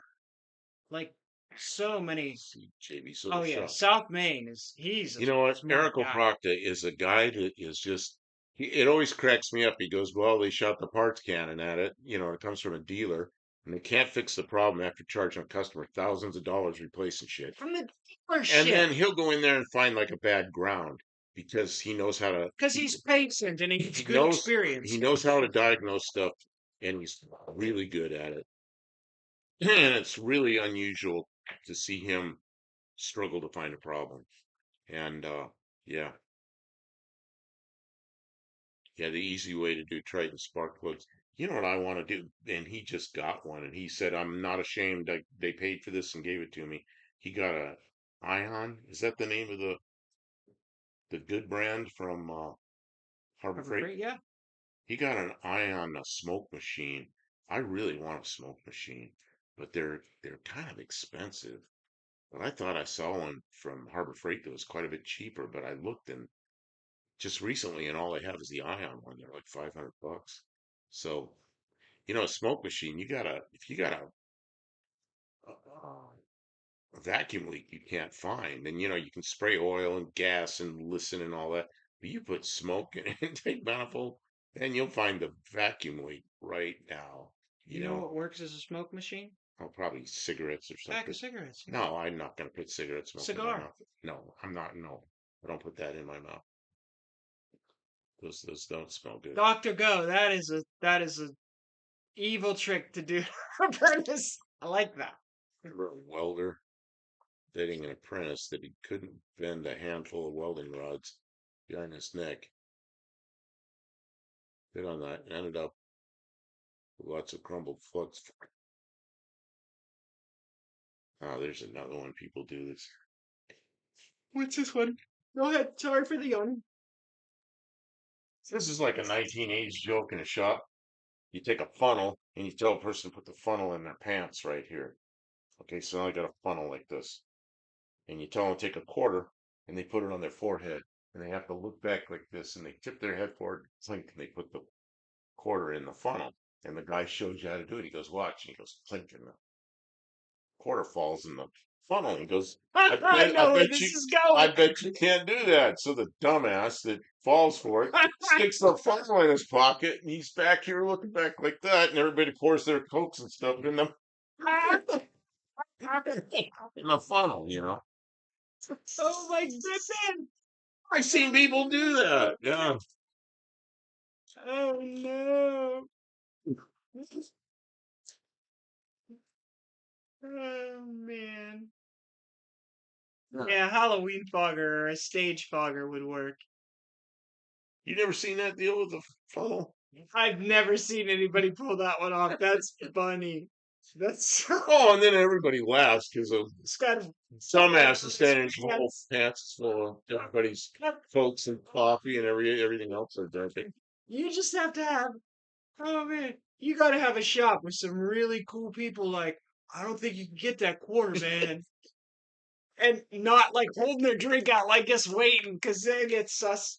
They'd be like, wait a minute, wait a minute. There's a guy that I used to work with at the aircraft place, and Yeah. he was there for only for a year or two. And he's a real joker, and we were at an air show, and man, it was like, oh, I can use names. There's a famous place that sells aircraft parts, Wick's Aircraft Parts. And Mrs. Wick was an older woman, and as all her kids was running the place, but she was at the air show. And this woman's, like my age now. She's nicely dressed, and this guy starts doing it, and he goes, let's play putt darts. And this is like after the air show in the evening, and everybody's drinking about half sauced. So he puts a quarter up in his with his pants on, squeezes his butt together. So now his butt squeezing the quarter. And he walks over like this, and they put a cup on the floor, and it goes like this and stands over it, and like the quarter goes. So everybody's doing this, and like almost nobody can get it in there, but it's actually becomes a game. Butt darts. Mrs. Wick standing there just taking her head. I'm standing there, I'm not gonna play this stupid game. And yeah, that guy was Butt darts. that guy was butt darts. Oh, Well, it geez. sounds different in practice than I might have imagined what you were going to tell me. I'm glad that you told us the story because otherwise I would have thought that butt darts Oh, well, you see a bunch of guys that are half drunk. doing that?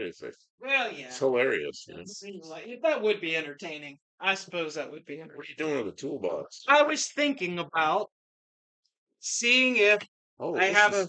this has got some interesting stuff in I there. want to see if I have the relay. I have some switches, Oh, oh, you know what that is? instrument control panel. Let's see, this might have come. Show the camera. This might have come from some. Well, I'll hold it back here so nobody can read. This came from some secret alien shit. Ooh, why did I have this? How did I end up with this? I'm not supposed to have this. Well, I guess they're probably throwing it away, so I saved it because there's switches on it. Hmm. Yeah, power, flutter AC, DC, master power, Oh, here's another switch. Oh, pilot, this is a momentary pilot switch. event. Oh yeah, this is something. Here's a micro momentary switch. I can't show all the details to it. Oh, really? Well, I don't know. It was for something. Oh yeah, this is a.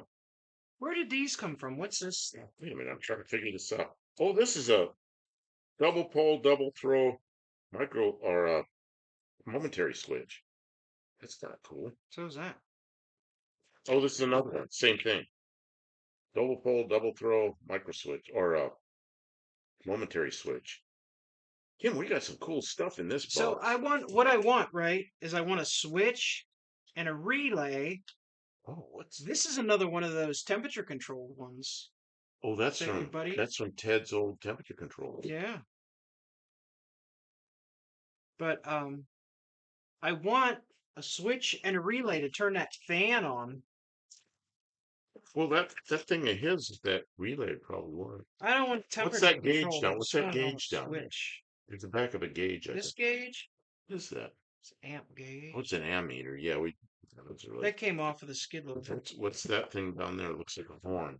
No, that thing. This horn? That is a horn. Horn. That looks like a That looks like a motorcycle Roadrunner. horn. Oh, I thought it was a Roadrunner horn. One of those. Isn't that a Roadrunner horn? You want to see what it does? Yeah, It let's won't be see. able to hear. It'll probably duck out. Let's see if it makes some noise with that. What did I do with the battery? That was oh, there's that little 12-volt battery. Oh boy, here we go. There we go. This is a toolbox full of all kinds of stuff. It's like everything with wires and switches and that kind of junk in there. We're gonna use these contacts from this.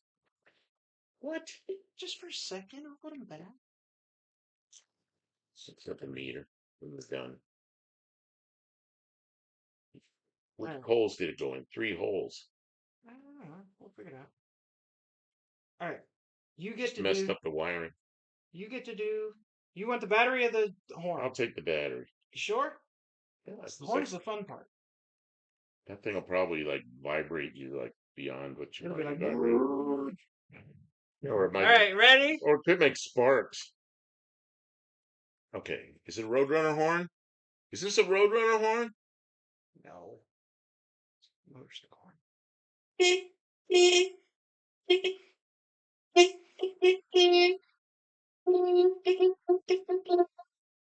That's lame. You don't like it, huh? Swing. Not expecting to say that. I mean, if you heard that, Funny. if that's someone coming down the street, honk the horn with that, maybe be like 20 feet away and go, nobody'd get out of the way. One of these cars I bought recently. She had a Hugo horn. Oh, here it is. Here it is. Here it is. Gotcha. Bypass switch to the radiator fan. That is a key thing that a lot of people miss. Bypass switch.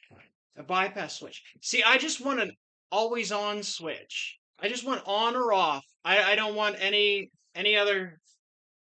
I think that's good because like when I go to the track, right? I make a run to turn the fan on, let it run, with the car run, bring the temperature back down to normal.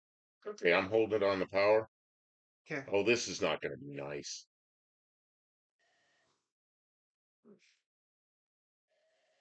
It's too loud. It cuts the mic. It cuts the mic out. It doesn't ooga good. It goes. Yeah, that doesn't sound good either. Sounds like garbage, That's anyways. It how didn't we miss that's how we nothing. that's how we ended up getting the garbage. I got it. This came in the black Ranger. It came with a vehicle. Oh, that's the one that had all the oh, what happened here? Kim, you just pulled these out and didn't pay attention to where they go. Sorry. Well, this was a good meter till you did that. Now you gotta be It smarter. worked. Now Yeah, I now you gotta gotta be be smarter. smarter than the meter. Okay, that's amps, so it doesn't go there. Yeah. It goes, This is red. This is black. It's easy. doesn't say that. Oh, it's So ground. I can't use any of these switches, is what you're saying? Oh, you can use the switches. I don't care. It's just that panel came from something and I sort of know what it was. I Well, guess it doesn't matter now. can I use it in a car? Or do you want to make a new panel? Oh, is this the bad meter? This is the bad meter. I didn't realize we had determined it was bad. Yeah, this is the bad meter. Okay. Okay. That's fair. Okay, so this is ohms. I mean, these Oh, are some maybe this serious is good. switches. Maybe It was this is. working. What was wrong with it? It needed a new battery, and it was. Yeah, but then when I put the new battery in, it didn't work right either. Oh. Something was off by miles, like the voltage or something. Yeah, that works. Well, the ohmages work. I mean, should I just go on Where's the Amazon and battery? Where's the battery you had? Is it still here? I took it away, but I can bring it back. Oh yeah, I can check the voltage and see what's going on there. Because one of these meters was, Focus. it was not good. Yeah, it was like way off. Think that battery's up to, Aren't the official? Yeah, the official Roadrunner horns are really cool. oh no, this is good. Yeah, This is a good meter. we fixed it. They're really cool. I like the Roadrunner horn. I just like how they look.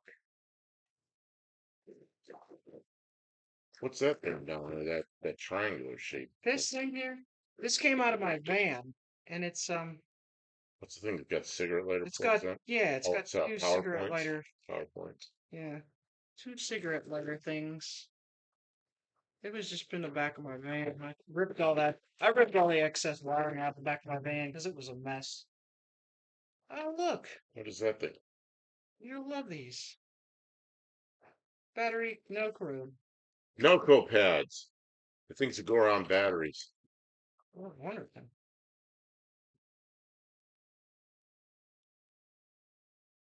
Years and years ago, like 50 years ago, I had a friend that worked at Sears in the automotive department, and they'd write every ticket, he said, had to have two Noco pads on it, these things that go on the battery, and they put two of them on every car, and they were $1 each.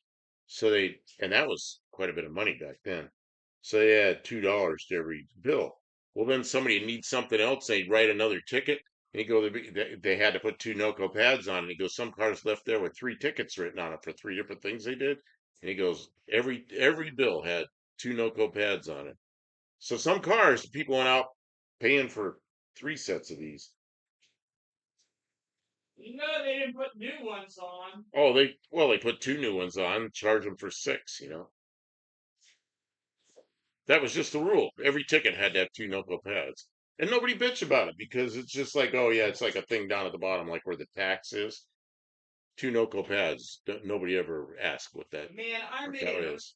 at the dealership one time about some bullshit thing like that. I didn't make any sense that day, I'll tell you. Oh, and a tune-up. Okay.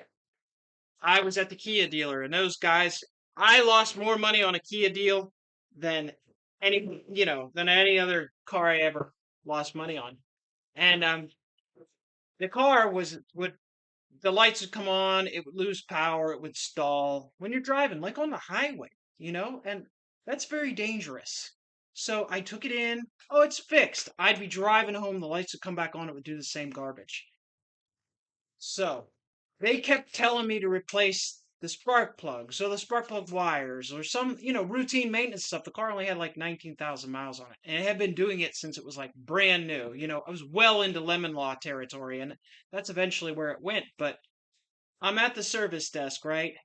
And they wanted like, I don't know, some absurd amount of money for spark plug wires, and they're like, well, we did the full service. And they're like, it's this. It was like spark plugs, wires, oil change, and a tune-up. That's what he said. He repeated it like three different times. He said, and a tune-up. I said, well, what's a tune-up? And his eyes were blank. And he's like, well, the wires and the plugs, and they're like, and a tune-up. He kept saying it at the end of every sentence. Oh, and a tune-up. And a tune-up. And I'm like, what do you mean? And a tune-up? What else? You're saying there's additional value with this and a tune-up. It's electronic. It tunes itself. It does it while I'm driving, and it's not doing it correctly, and neither are you. And I was so mad at the guy. But then he just called his service manager, and his service manager told me that I had to leave Well, you didn't cooperate with her tune-up. because I was, making them uncomfortable. It's like, but I am not paying for and a tune-up, because it doesn't need a tune up. It needed wires and plugs, and a tune up is nothing additional that I'm going to pay for. Anyways, that was fun. Good times. Oh, my next step is into JB. Are you having any heat problems, or is it just so that you can monitor the heat? And are you going to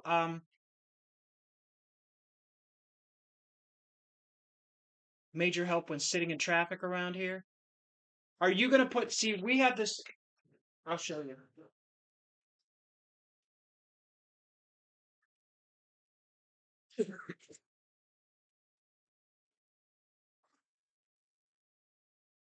Oh, stuck in here. What? Nothing.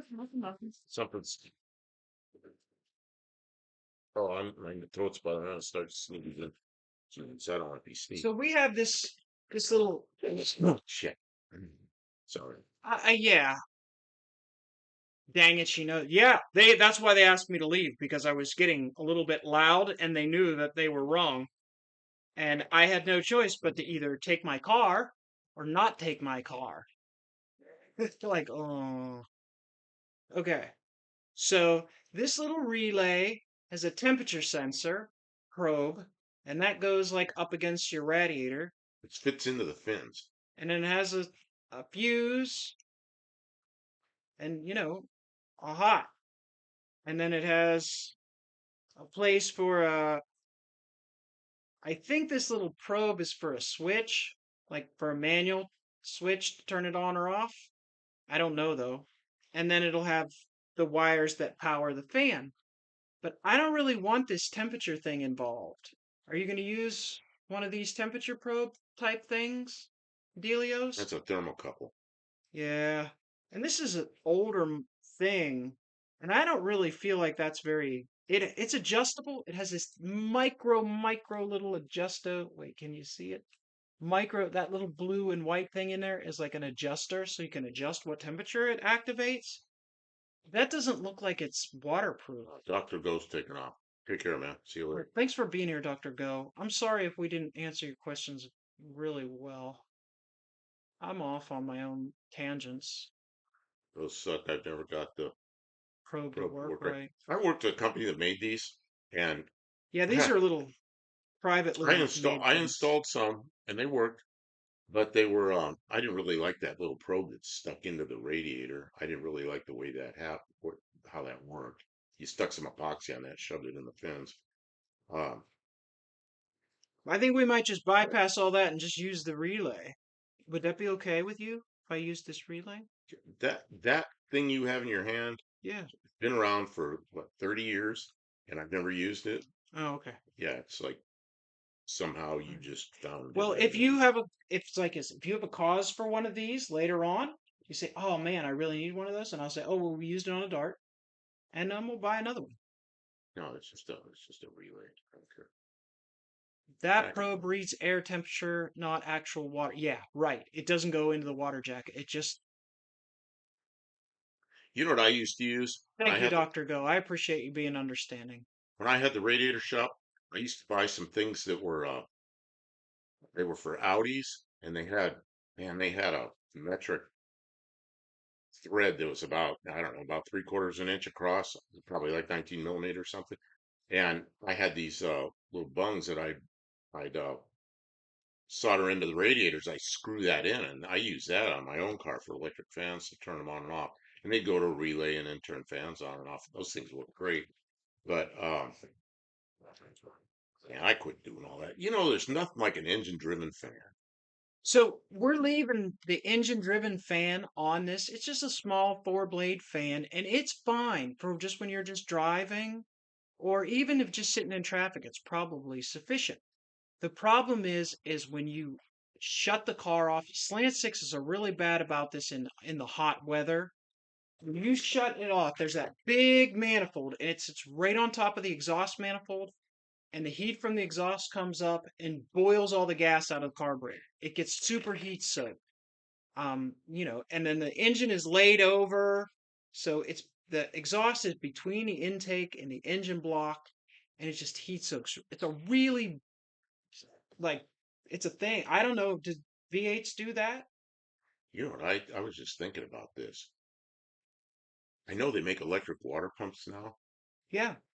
So rather than put a fan on it, just put electric water pump on it and keep the coolant circulating. Of course, that's another big old thing in the system. Well, just the thing of it is, it's just a little fan. It's small like this, but I'm going to put it in the upper quadrant. Oh, So no, it'll it's not blow blowing on the radiator, it's well blowing on the engine. through the radiator, but it's going to blow right where the exhaust and the manifold is above the water pump up there, so that it'll keep airflow there. Once So that coolant's cool in the radiator, it's not doing it, just blowing air on it. It's yeah, you not got doing anything. pop the hood in the pits. Yeah, I mean, I don't even care if it blows through the radiator as much as it I was gonna blowing say, yeah, put it right over there right under on the the, manifold. just blow the air over there so it goes down under the car and leaves. Yeah, because if the manifold gets all heat soaked, the engine is going to react differently. You know what I mean? Like it really like it'll make a lot of difference. And if you're bracket racing, that's important. You want consistency. So and it just then you can't shut off the car. So now it's getting hotter and hotter and hotter, and your transmission's getting hotter and your fuel's getting hotter. That's the other thing is that fuel line is in a bad place. The factory routing for that fuel line is terrible for heat soak. They'll vapor lock and heat soak, and they'll give you all kind of grief when they're older, especially with the new gas. So put a clutch fan on for now. Some people don't like clutch fans. You got a good clutch fan, they're great. And they look like they're freewheeling, but when they get warm, they don't freewheel so much. They tighten right up. But those things are expensive. Man, those things are expensive.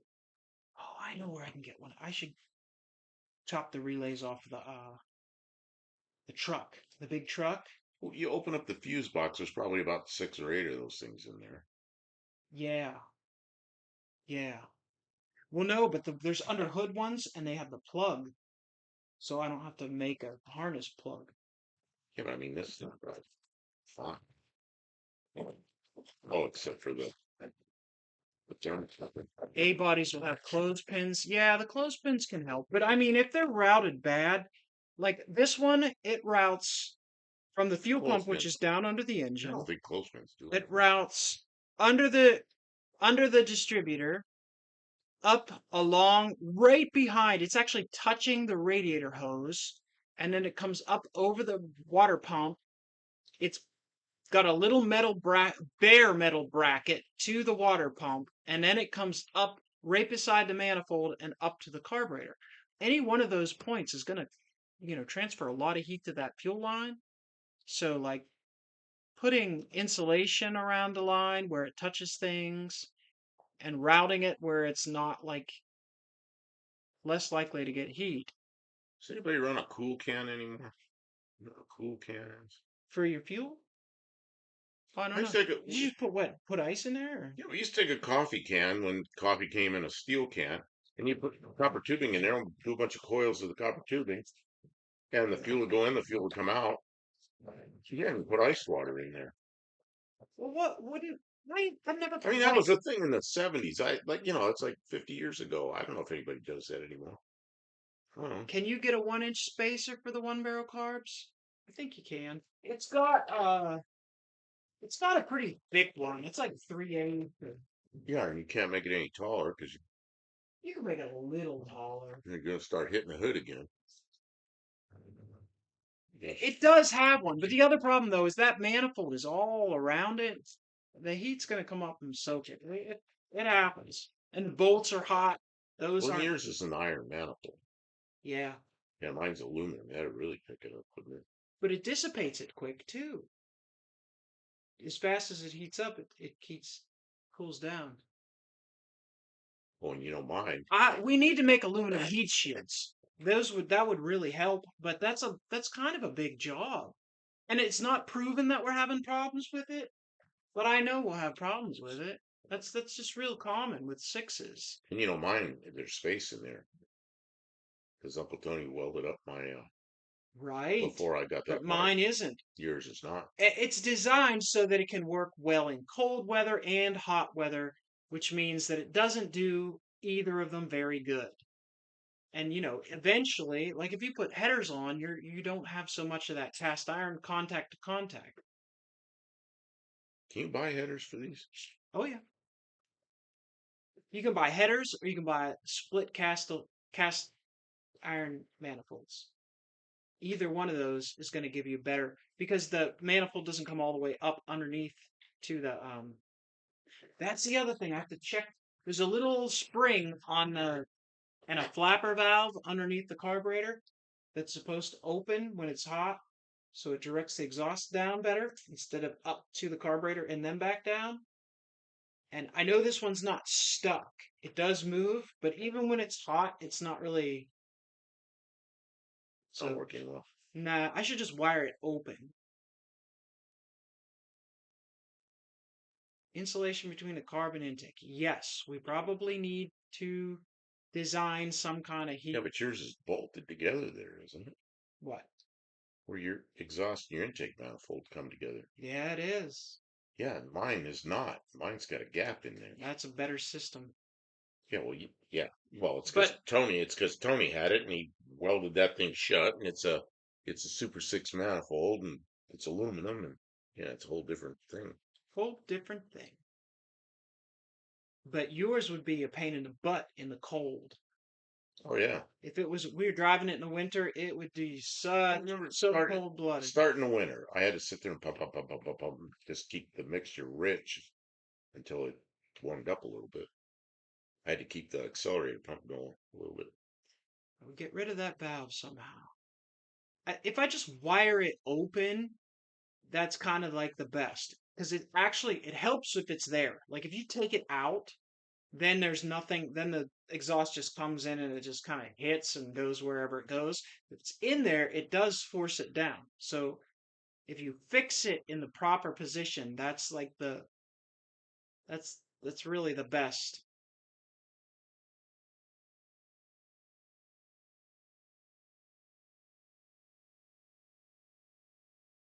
Yeah, I can't believe I messed up that drill doing. If you split the exhaust, it's a good idea to shorten the exhaust so it maintains enough heat to get all the way out. Tony and Steve Maggs did a video on that. Oh, I really? might try and find it. I don't know. Like this car has tiny, tiny exhaust. Ran into that on a 200 inline six Ford. What'd you have that in? Man, I like those engines. A lot of people don't like them. I like them. So what That happens? that style engine, like the 170, 200, 144, 170, 200, 250, that size engine. Those are You're talking about if I like use split headers and didn't put them into a collector but went two separate pipes. Or you just mean generally? I don't know. I don't have fancy exhaust. I'm not there yet. This car is still very early in its modification. It's very, very much. like an Yeah, original. stock Yeah. car. There's some pieces that they've stripped off of it over the years, but not much. It looks like a and the other thing is I don't know exactly what it would have looked like new. It looks a lot like it would have looked like new though. Somebody's painted that motor. I don't think that's the original motor. I think that motor's been rebuilt, but that's okay too. Anybody seen any Steve Maggs recent videos? I saw he I put did one about a out. week ago, or maybe it's less than a week Was ago. there a topic of it, or was he just talking about how he was doing? He said He did thank you. both. He He was was, saying thank you for people yeah, he was helping. looking at, yeah, some cars, and yeah, and he thanked people for being there for him, and the GoFundMe had really helped him, and but he's got a long way to go yet, and he's walking way worse than me. Clip, clip, clip, clip.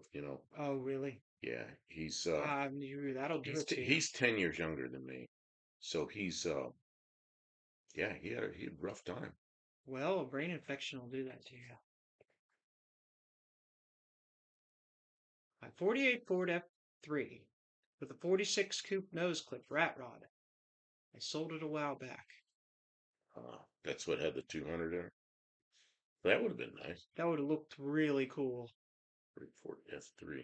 See, they had F3, F1s were the half ton, and then later they went to F100, F250, F350, and Yeah. later they went to F150. They got to change the name, and then F250, F350. And then out in Yuma, we had some F450s. Um, Yeah, 450s are big, heavy frame. we had two of them with the whatever the diesel engine was in '08, a troublesome engine, big 1-ton dualies. I don't know, maybe they're more than 1 ton. Maybe they're rated at something more than 1 ton. The F450s. We had them, but they were huge nuisance. Yeah, you had to pull the cab out. There was like some kind of intercooler between might have been coolant and transmission fluid or coolant and oil or something, but you had to pull the cab to get at that cooler. And we had the cab off that thing 6 times before it went off warranty. Then it happened again. And then they wanted to charge us for it. It was 9 grand to get that cooler replaced, the labor. And then we got rid of them. We got Ram pickups, 1-ton dually Rams. So they didn't want to pay for the maintenance on those things anymore. Used to start pulling a cab off a truck to get at some component that wears out. That's terrible. Just That's terrible poor design. decision making. Terrible design. I had a '57 Apache with I think a 235. It was stroke. Huh. That thing was fun to drive. Yeah, that engine actually was the basis for that engine was like in 1933 or something. They used those all the way up through '62, and its last its last one was 235, and it had pressure to the bearings up through what 53 or something or 52. They did not have. They had dippers for the oil. They didn't pressurize the bearings on the crank. But that was that engine. That's what Ari pulled out of his truck and put the 350 in it out of his 60. I was for the World War II fighter look on that build. So I stuck that 6 in there to give it an aviation sound. Man, that guy, a friend of mine, got killed a couple of weeks ago in an airplane accident. I was in his shop not long ago, and he has a Allison aircraft engine sitting there, all together, all ready to go. He just had it there. I don't know if he had any plans for it. Like, man, that thing will probably be sold off in an estate sale. I don't know what those things are worth now. Quite a bit, I think. They're big V12, Damn. like 1,200 horsepower or something. Oh man. Guys used to put them in dragsters. Oh, really? Yeah. Wow. That's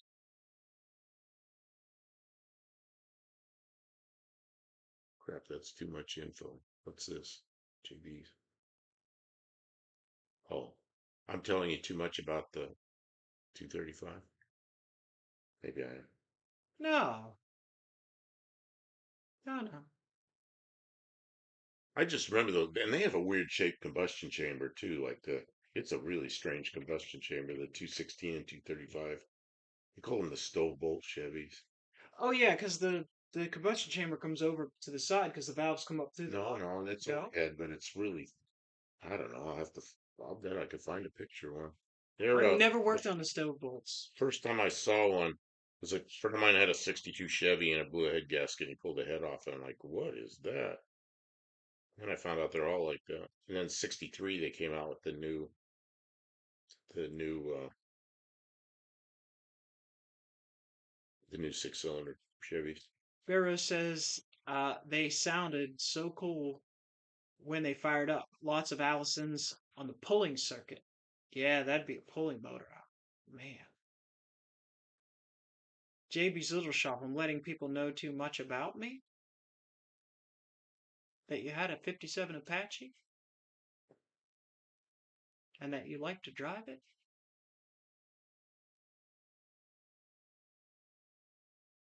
I don't know. That doesn't seem like all that much to know. Sounds like a hell of a fun thing. The good one to get your hands on was the 302 GMC stove bolts. Oh, I forgot about those. Yeah, the GMCs. Okay, there's combustion chamber. What? Still bolt Chevy combustion chamber. Of course, the valves are out of it, but yeah, see, it's an odd looking thing. These guys know. Which one's the one that's in the pocket? Is that the exhaust or the intake? It's deep Well, down in it's the a pocket. small one, so I'd say it's exhaust. That's wild. Why would they do it? See, there's, and then in 62 or 63, they came out with the new style Chevys, which is a 230 and maybe there was a 194 something, 230 and 250. And Yeah, those look normal, look like a wedge shaped combustion chamber, like a V8. that's wild. I am going to brave the darkness and find a relay. I know there's one on the inner fender of that big blue truck. Let's find me some wire cutters. Well, look at that. These channel lock wire cutters were cutting Look those at solid that. rings like they were butter. 1942 16. That's the one that had the dippers. Man. And then there's the new ones. Okay, you talk. Yeah, You see how they're doing. Keep them entertained for 5 minutes. I'm putting this away. What the heck is this? For 5 minutes. Putting my phone away, showing everybody pictures of the goofy looking combustion chambers on a stove boat Chevy.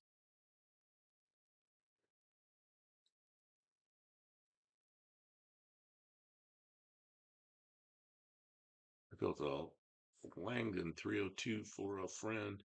Had wow, 5 Stromberg carbs on it. Put it in a 47 Chevy half ton. See, I like stuff like that. People that think you have to have big block or just a V8 to make power just don't know. Man, I was at a car show, I don't know, like 5 or 6 years ago, and there was a guy there had some low looking car that he ran at the salt flats. A big long engine in it. It was some kind of a straight eight. I think it was a Packard straight eight. And he had a supercharger. He had a Roots blower not in the front that was directly driven off the crankshaft. And he had these tubes going back to pressurize the intake. But it was real thin and narrow, and because he had that Roots blower in in front of the engine instead of on top of it. It wasn't a Packard, it was a Hudson engine. It was a Hudson, what were those things? 308s, I think.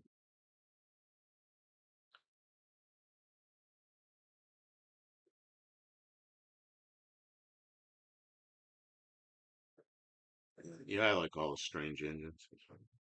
I went outside. I just got this crazy feeling. I looked around in the dark. It looks so different in the dark, right? Everything looks different in the dark. Yeah. It looks different in the dark. And I'm looking around at all this stuff, and I think, man, all this junk is ours. All this junk is ours. We have so much cool junk. Like I just went outside. It's like all the junk you ever seen out there. The It's not like living in an apartment in Pittsburgh, is it? Ford frame is there, and it's got like all these parts still attached to it. And then like I open up the hood to big blue truck. There's all these other vehicles. They're all piled up now. I'm like, I had to get I that away need from the road so neighbors this can't see part it. right here. I pulled out the. Compared to a slant, I would take a small block anyway. But responsive power, when and how you need it, is more important to me. Well, the thing of it is, right? This car has a slant six in it. It was built for a slant six. A small block don't really belong in here. It's not like what? Anything. Chevy? Small block anything.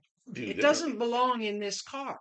Hmm. It's a four door, you know? And I don't really want to Wait a go. minute. It goes fast enough. I don't want to go a lot What faster. if you're American and a four door is not cool? But if you're Italian, a quadruport's cool. I don't know. Because America. It's a quadruport. It's a Maserati quadruport. America. I don't know.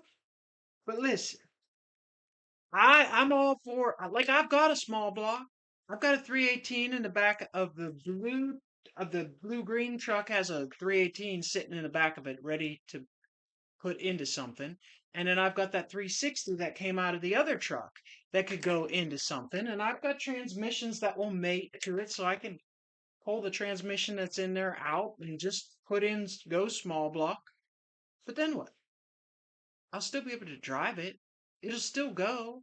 It'll be a little snappier, but like, Well, 360 in that with that rear end, that'll be more than snappy. I mean, but it is a four door.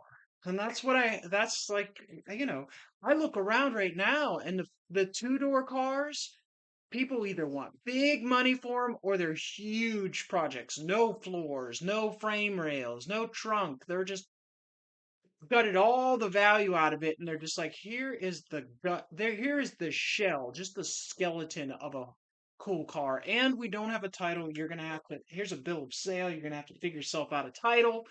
And it's like I don't want to do it. I bought this car running and driving. I can afford it.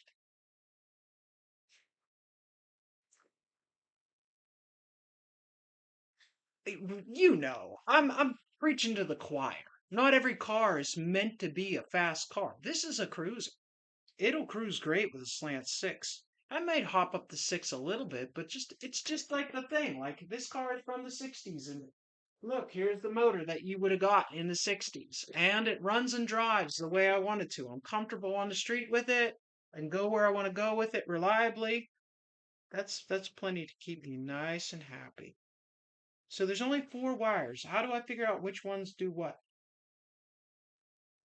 Well, I would say the lighter duties are the ones that trigger it, and the heavier duty wires are the ones that are the whatever you're turning on. I guess That, we could prove that with that makes some pretty good meters. sense. Yeah. So why is there two wires? One's a ground and one's a positive? I would think so. Okay. Do you have a wire strippers?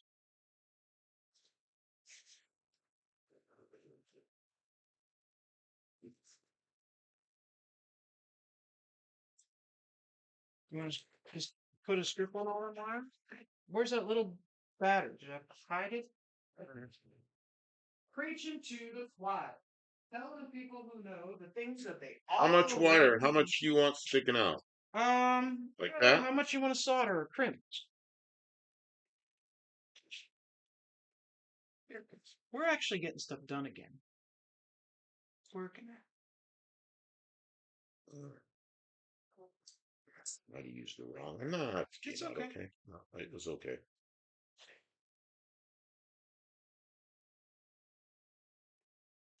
Wrong one. It's nice outside. I'm surprised the AC's kicking on again.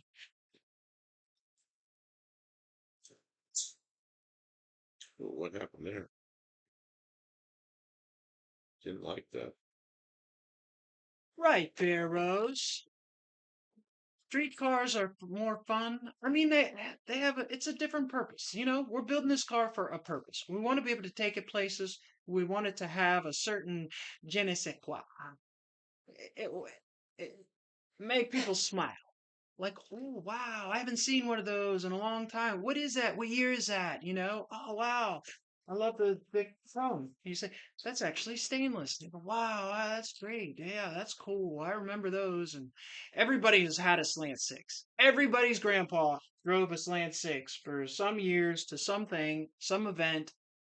It takes people, it teleports people in their mind to some place or time that was different, that's no longer is, but it takes them there. The smell, the look, some part of the car, and if you update it, change it all, then it changes all the memory too, you know. So I like it being kind of what it is, you know, and not every car has to be like that, but this kind of thing I want it to be.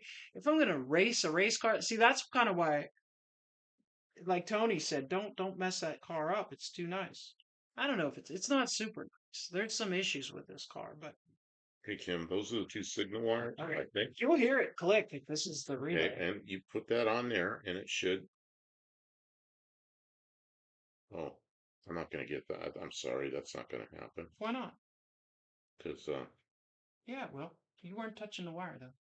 yeah, I am touching the wire. Okay. I don't have any power to this, so I'm not going to show any voltage. Oh, yeah, yeah. Well, that's good that you So what made I need sure. to do is I need to put this over to the It's good ohms. that you put it on 12 volt to test it first though, so you didn't get.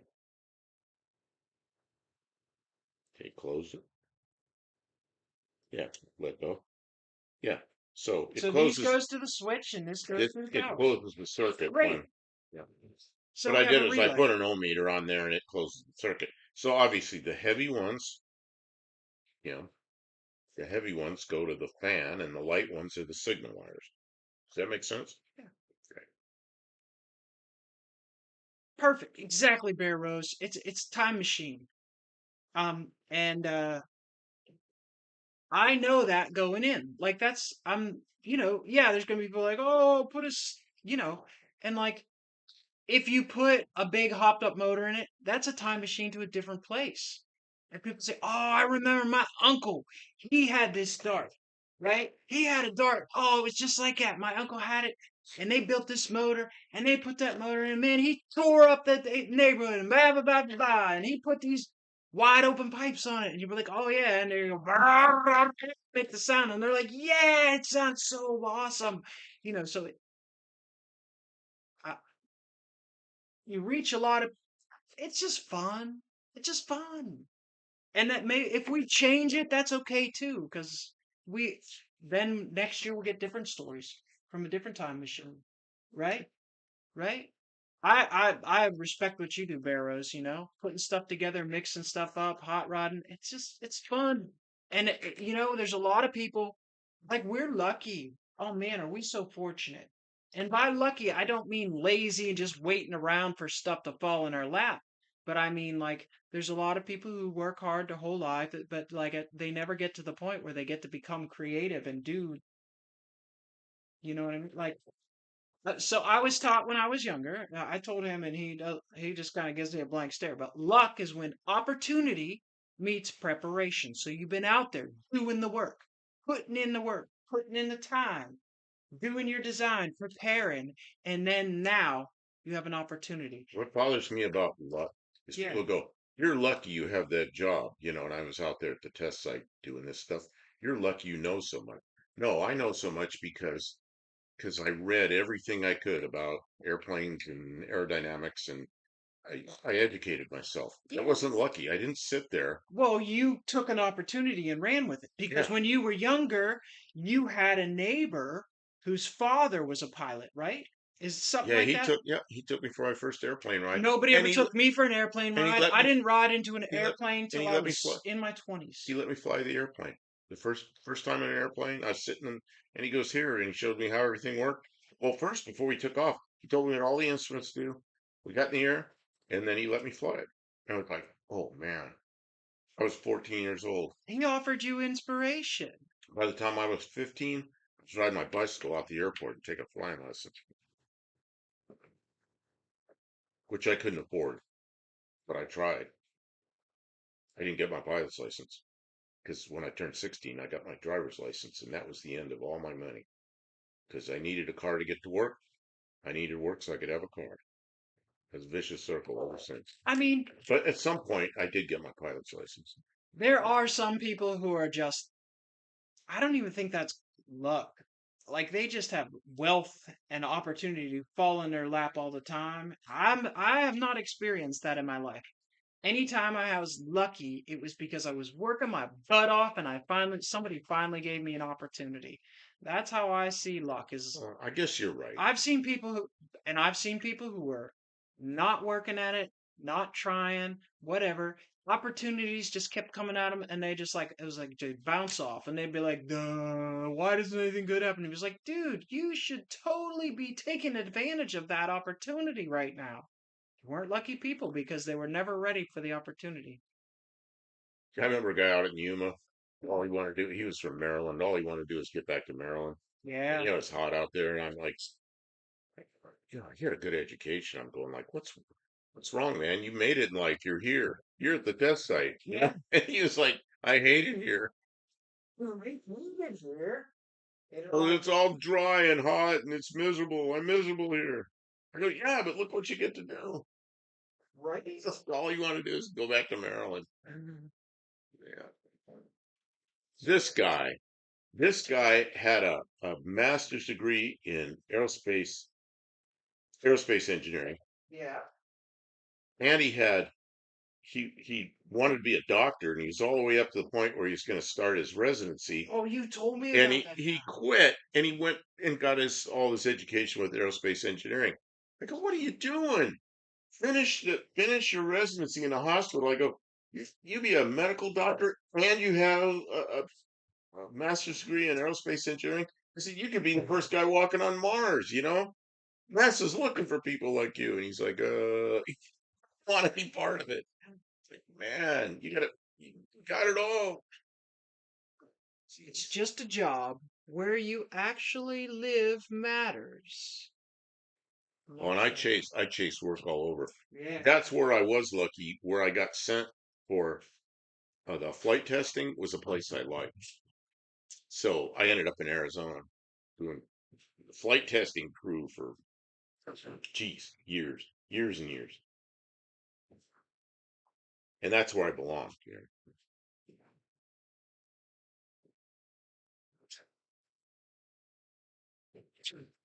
I'm gonna have to make you do wiring. I can tell you kind of don't feel like doing it anymore. Well, I thought we were done, and then you were sitting Making there you talk work. for another hour, and then it's like, okay, so Yeah. now what? Now Well, what are we doing? you slept half the day. So now what are we doing? What are we doing? What are we doing? Well, I You want me to solder? well no, I figured out the breaker. Yeah, I don't know what you want me to solder. I mean, if you want me to solder, I'll solder, I guess. Well, I thought you took a soldering kit up to the No, house. I did not. I was going to, but I did not. You want to solder? I don't know. I don't know what we're soldering. That I want that relay connected to the fan. Also, you got to go like up in there soldering. Yeah, so I mean, you have to solder up in there, or do we have to add lengths of wire, or what do we have to do? Probably got to add some lengths of wire. Yeah, and then You're gonna have to find a place to get power other than stuffing wires in the battery, because that's really cheesy. yeah, that's garbage. I'm not so happy with doing that. Although there is a there's this Yeah, I don't like stuff like that when I see wires, all frayed wires, all jammed in the battery terminals. I mean, if there's nuts on there, we could terminate the wires with something you could put under the nut, there are. Yeah, we could do that. or go to me being around airplanes, you'd go to I mean, there's lead right there. a terminal strip that would go to a master switch that you turn on, so it isn't like always hot. Because this always hot stuff is like that's what's going to come back and bite you. But then it gets complicated to have the master switch. Or I guess you could put it on the key switch, on the accessory side of the key switch, but then I don't know how much that draws. What, You know, the there's all these breaker? questions. The breaker? No, the fan. Well, yeah, that's why we're gonna go straight to the battery. That's why we have the relay. That's okay. So you're okay with going straight to the battery. Yeah, that's the idea. We probably use that fuse though. Probably use that fuse. Thank you for reminding me. There's a fuse.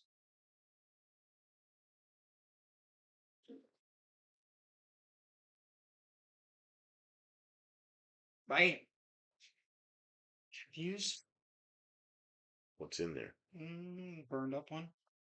Well, I was wondering what it's supposed to be. Oh, you don't even know what that's for. That's just something you clipped out of a truck. No, this one is it's a 15, and this one came off of that fan.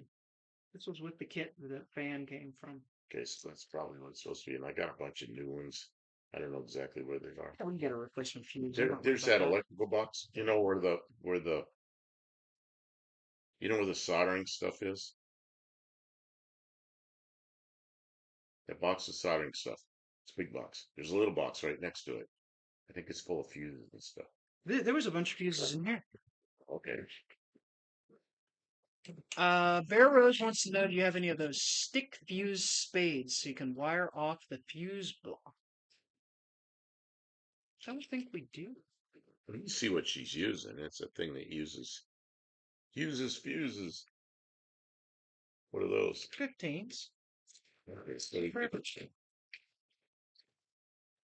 Put a fresh 15 in there and you're good to go. The one that's in there is probably dirty. It's dirty.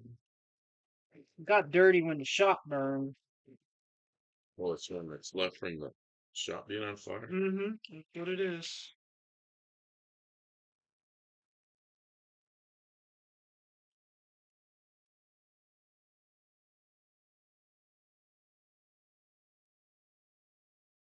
Hold it. Oh, you're gonna test it. I'm gonna test it. Of course I am. All right. Stick fuse spades. Okay, that is a good fuse. Okay. I'm still gonna change it out. I'm gonna change out for a pretty one. A pretty one. Pretty one. They're pretty fuses. There you go. Yeah. It's my car. I want it to be a little pretty. And then we have to find a switch in the deck to put It in the is also dash. good. So if somebody comes along and they pull that fuse out, they can see it's pretty. Yeah. I don't have any special because there's a little glass fuses in the 66. So I don't have anything. Because we need to clip that thing off there and find a terminal that's We're big gonna enough. we're gonna use this jobby, a regular holder for a spade fuse, and we're gonna go straight off the battery.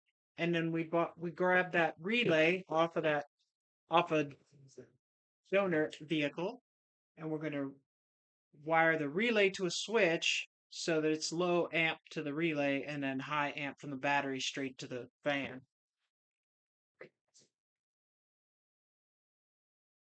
I think Oh, people for gonna. fuse block. Yeah, you'd have to go inside the car for the fuse block.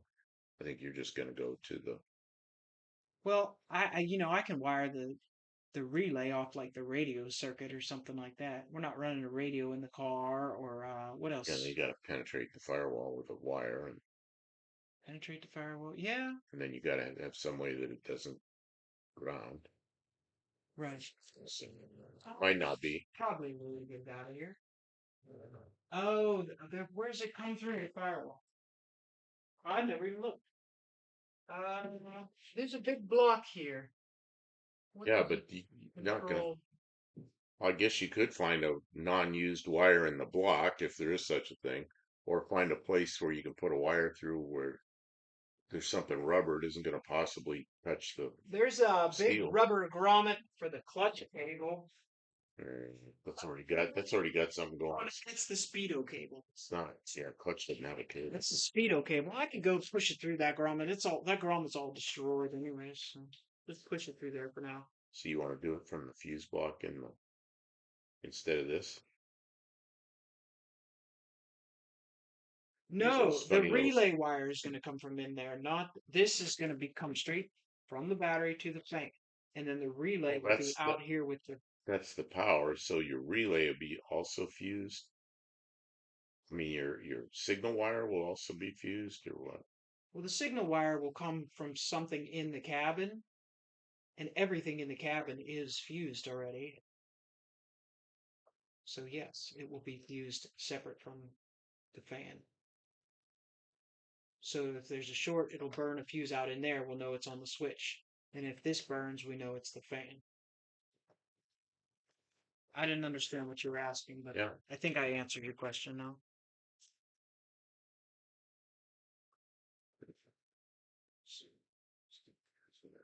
What's a stick fuse? I don't know. I wrap around those stick fuses and have Stick spade fuse like a ends. set like a little glass fuse?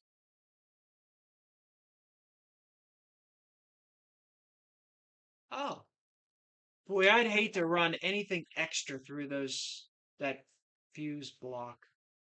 It's so oh, this one's not as bad as the Valiant fuse box. I had to go in there with a Dremel tool and clean all those little spades because we weren't getting the lights weren't coming on and stuff because they were so corroded. You know what I should do? What's that?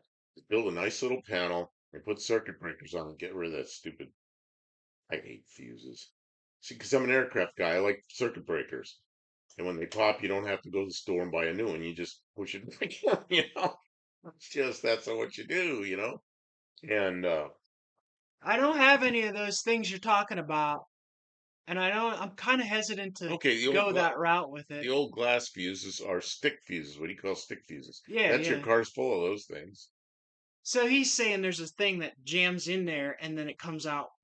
You can Oh, add a oh, spade fuse to it. I mean, that's kind of what this is. It's just not set up to work good with the stick fuses. Also, the process of becoming a doctor has had a way of making good people not want to work in that profession ever again sometimes. Yeah, yeah, I've seen lots of doctors who were very much like not very thrilled with the profession.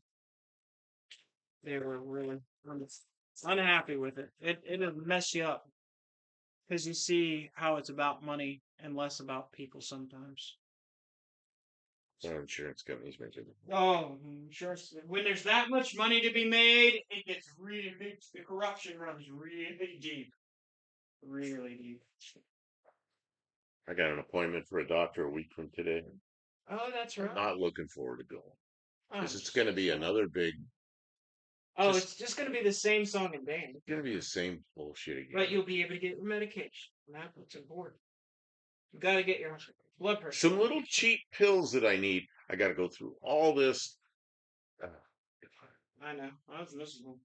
I'm with you. let's just drive down to Mexico and At just least they'll buy the give stuff. you, at least in Tennessee, they'll give you blood pressure medication. I can't get my pills in Tennessee. They won't give them to me. I gotta pee every breath. Okay.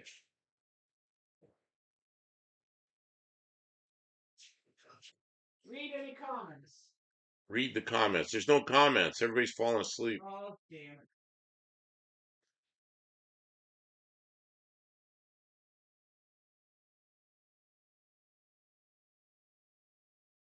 Hey, I caught the little froggy.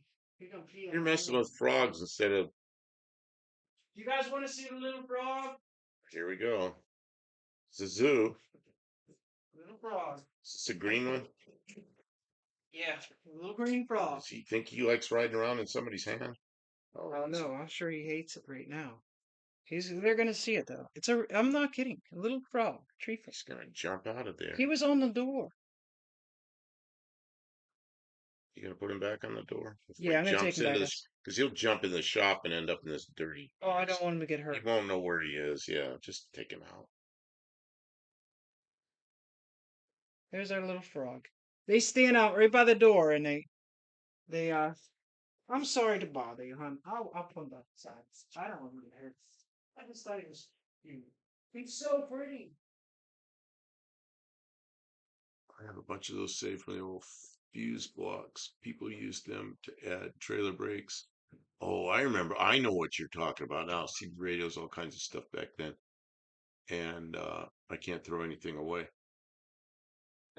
Man, I am such a fanatic with fuses, or not with fuses, with circuit breakers. I got the aircraft type and the marine type. I almost like the marine type better for a car, but either one. The aircraft one's the ones that push in and pull out, and the marine ones are a switch, but they're pretty nice. I've been stuck so many times in a car somewhere with a blown fuse at night in the rain, and there you are, can't find the right fuse or can't find any fuses or got to steal a fuse out of something else. Have a different thing malfunction. Little little bitty skeeter eater. Yeah, that's probably why they're on the side of the building. They go up, there's a like a porch light out there, and they all hang around by the porch light. I bet that's why, because the bugs go up to the light. That's why they're up there. We left here last night, a bunch of frogs all up around the porch light. I think, why do they like the light? Ah, that's where the food is.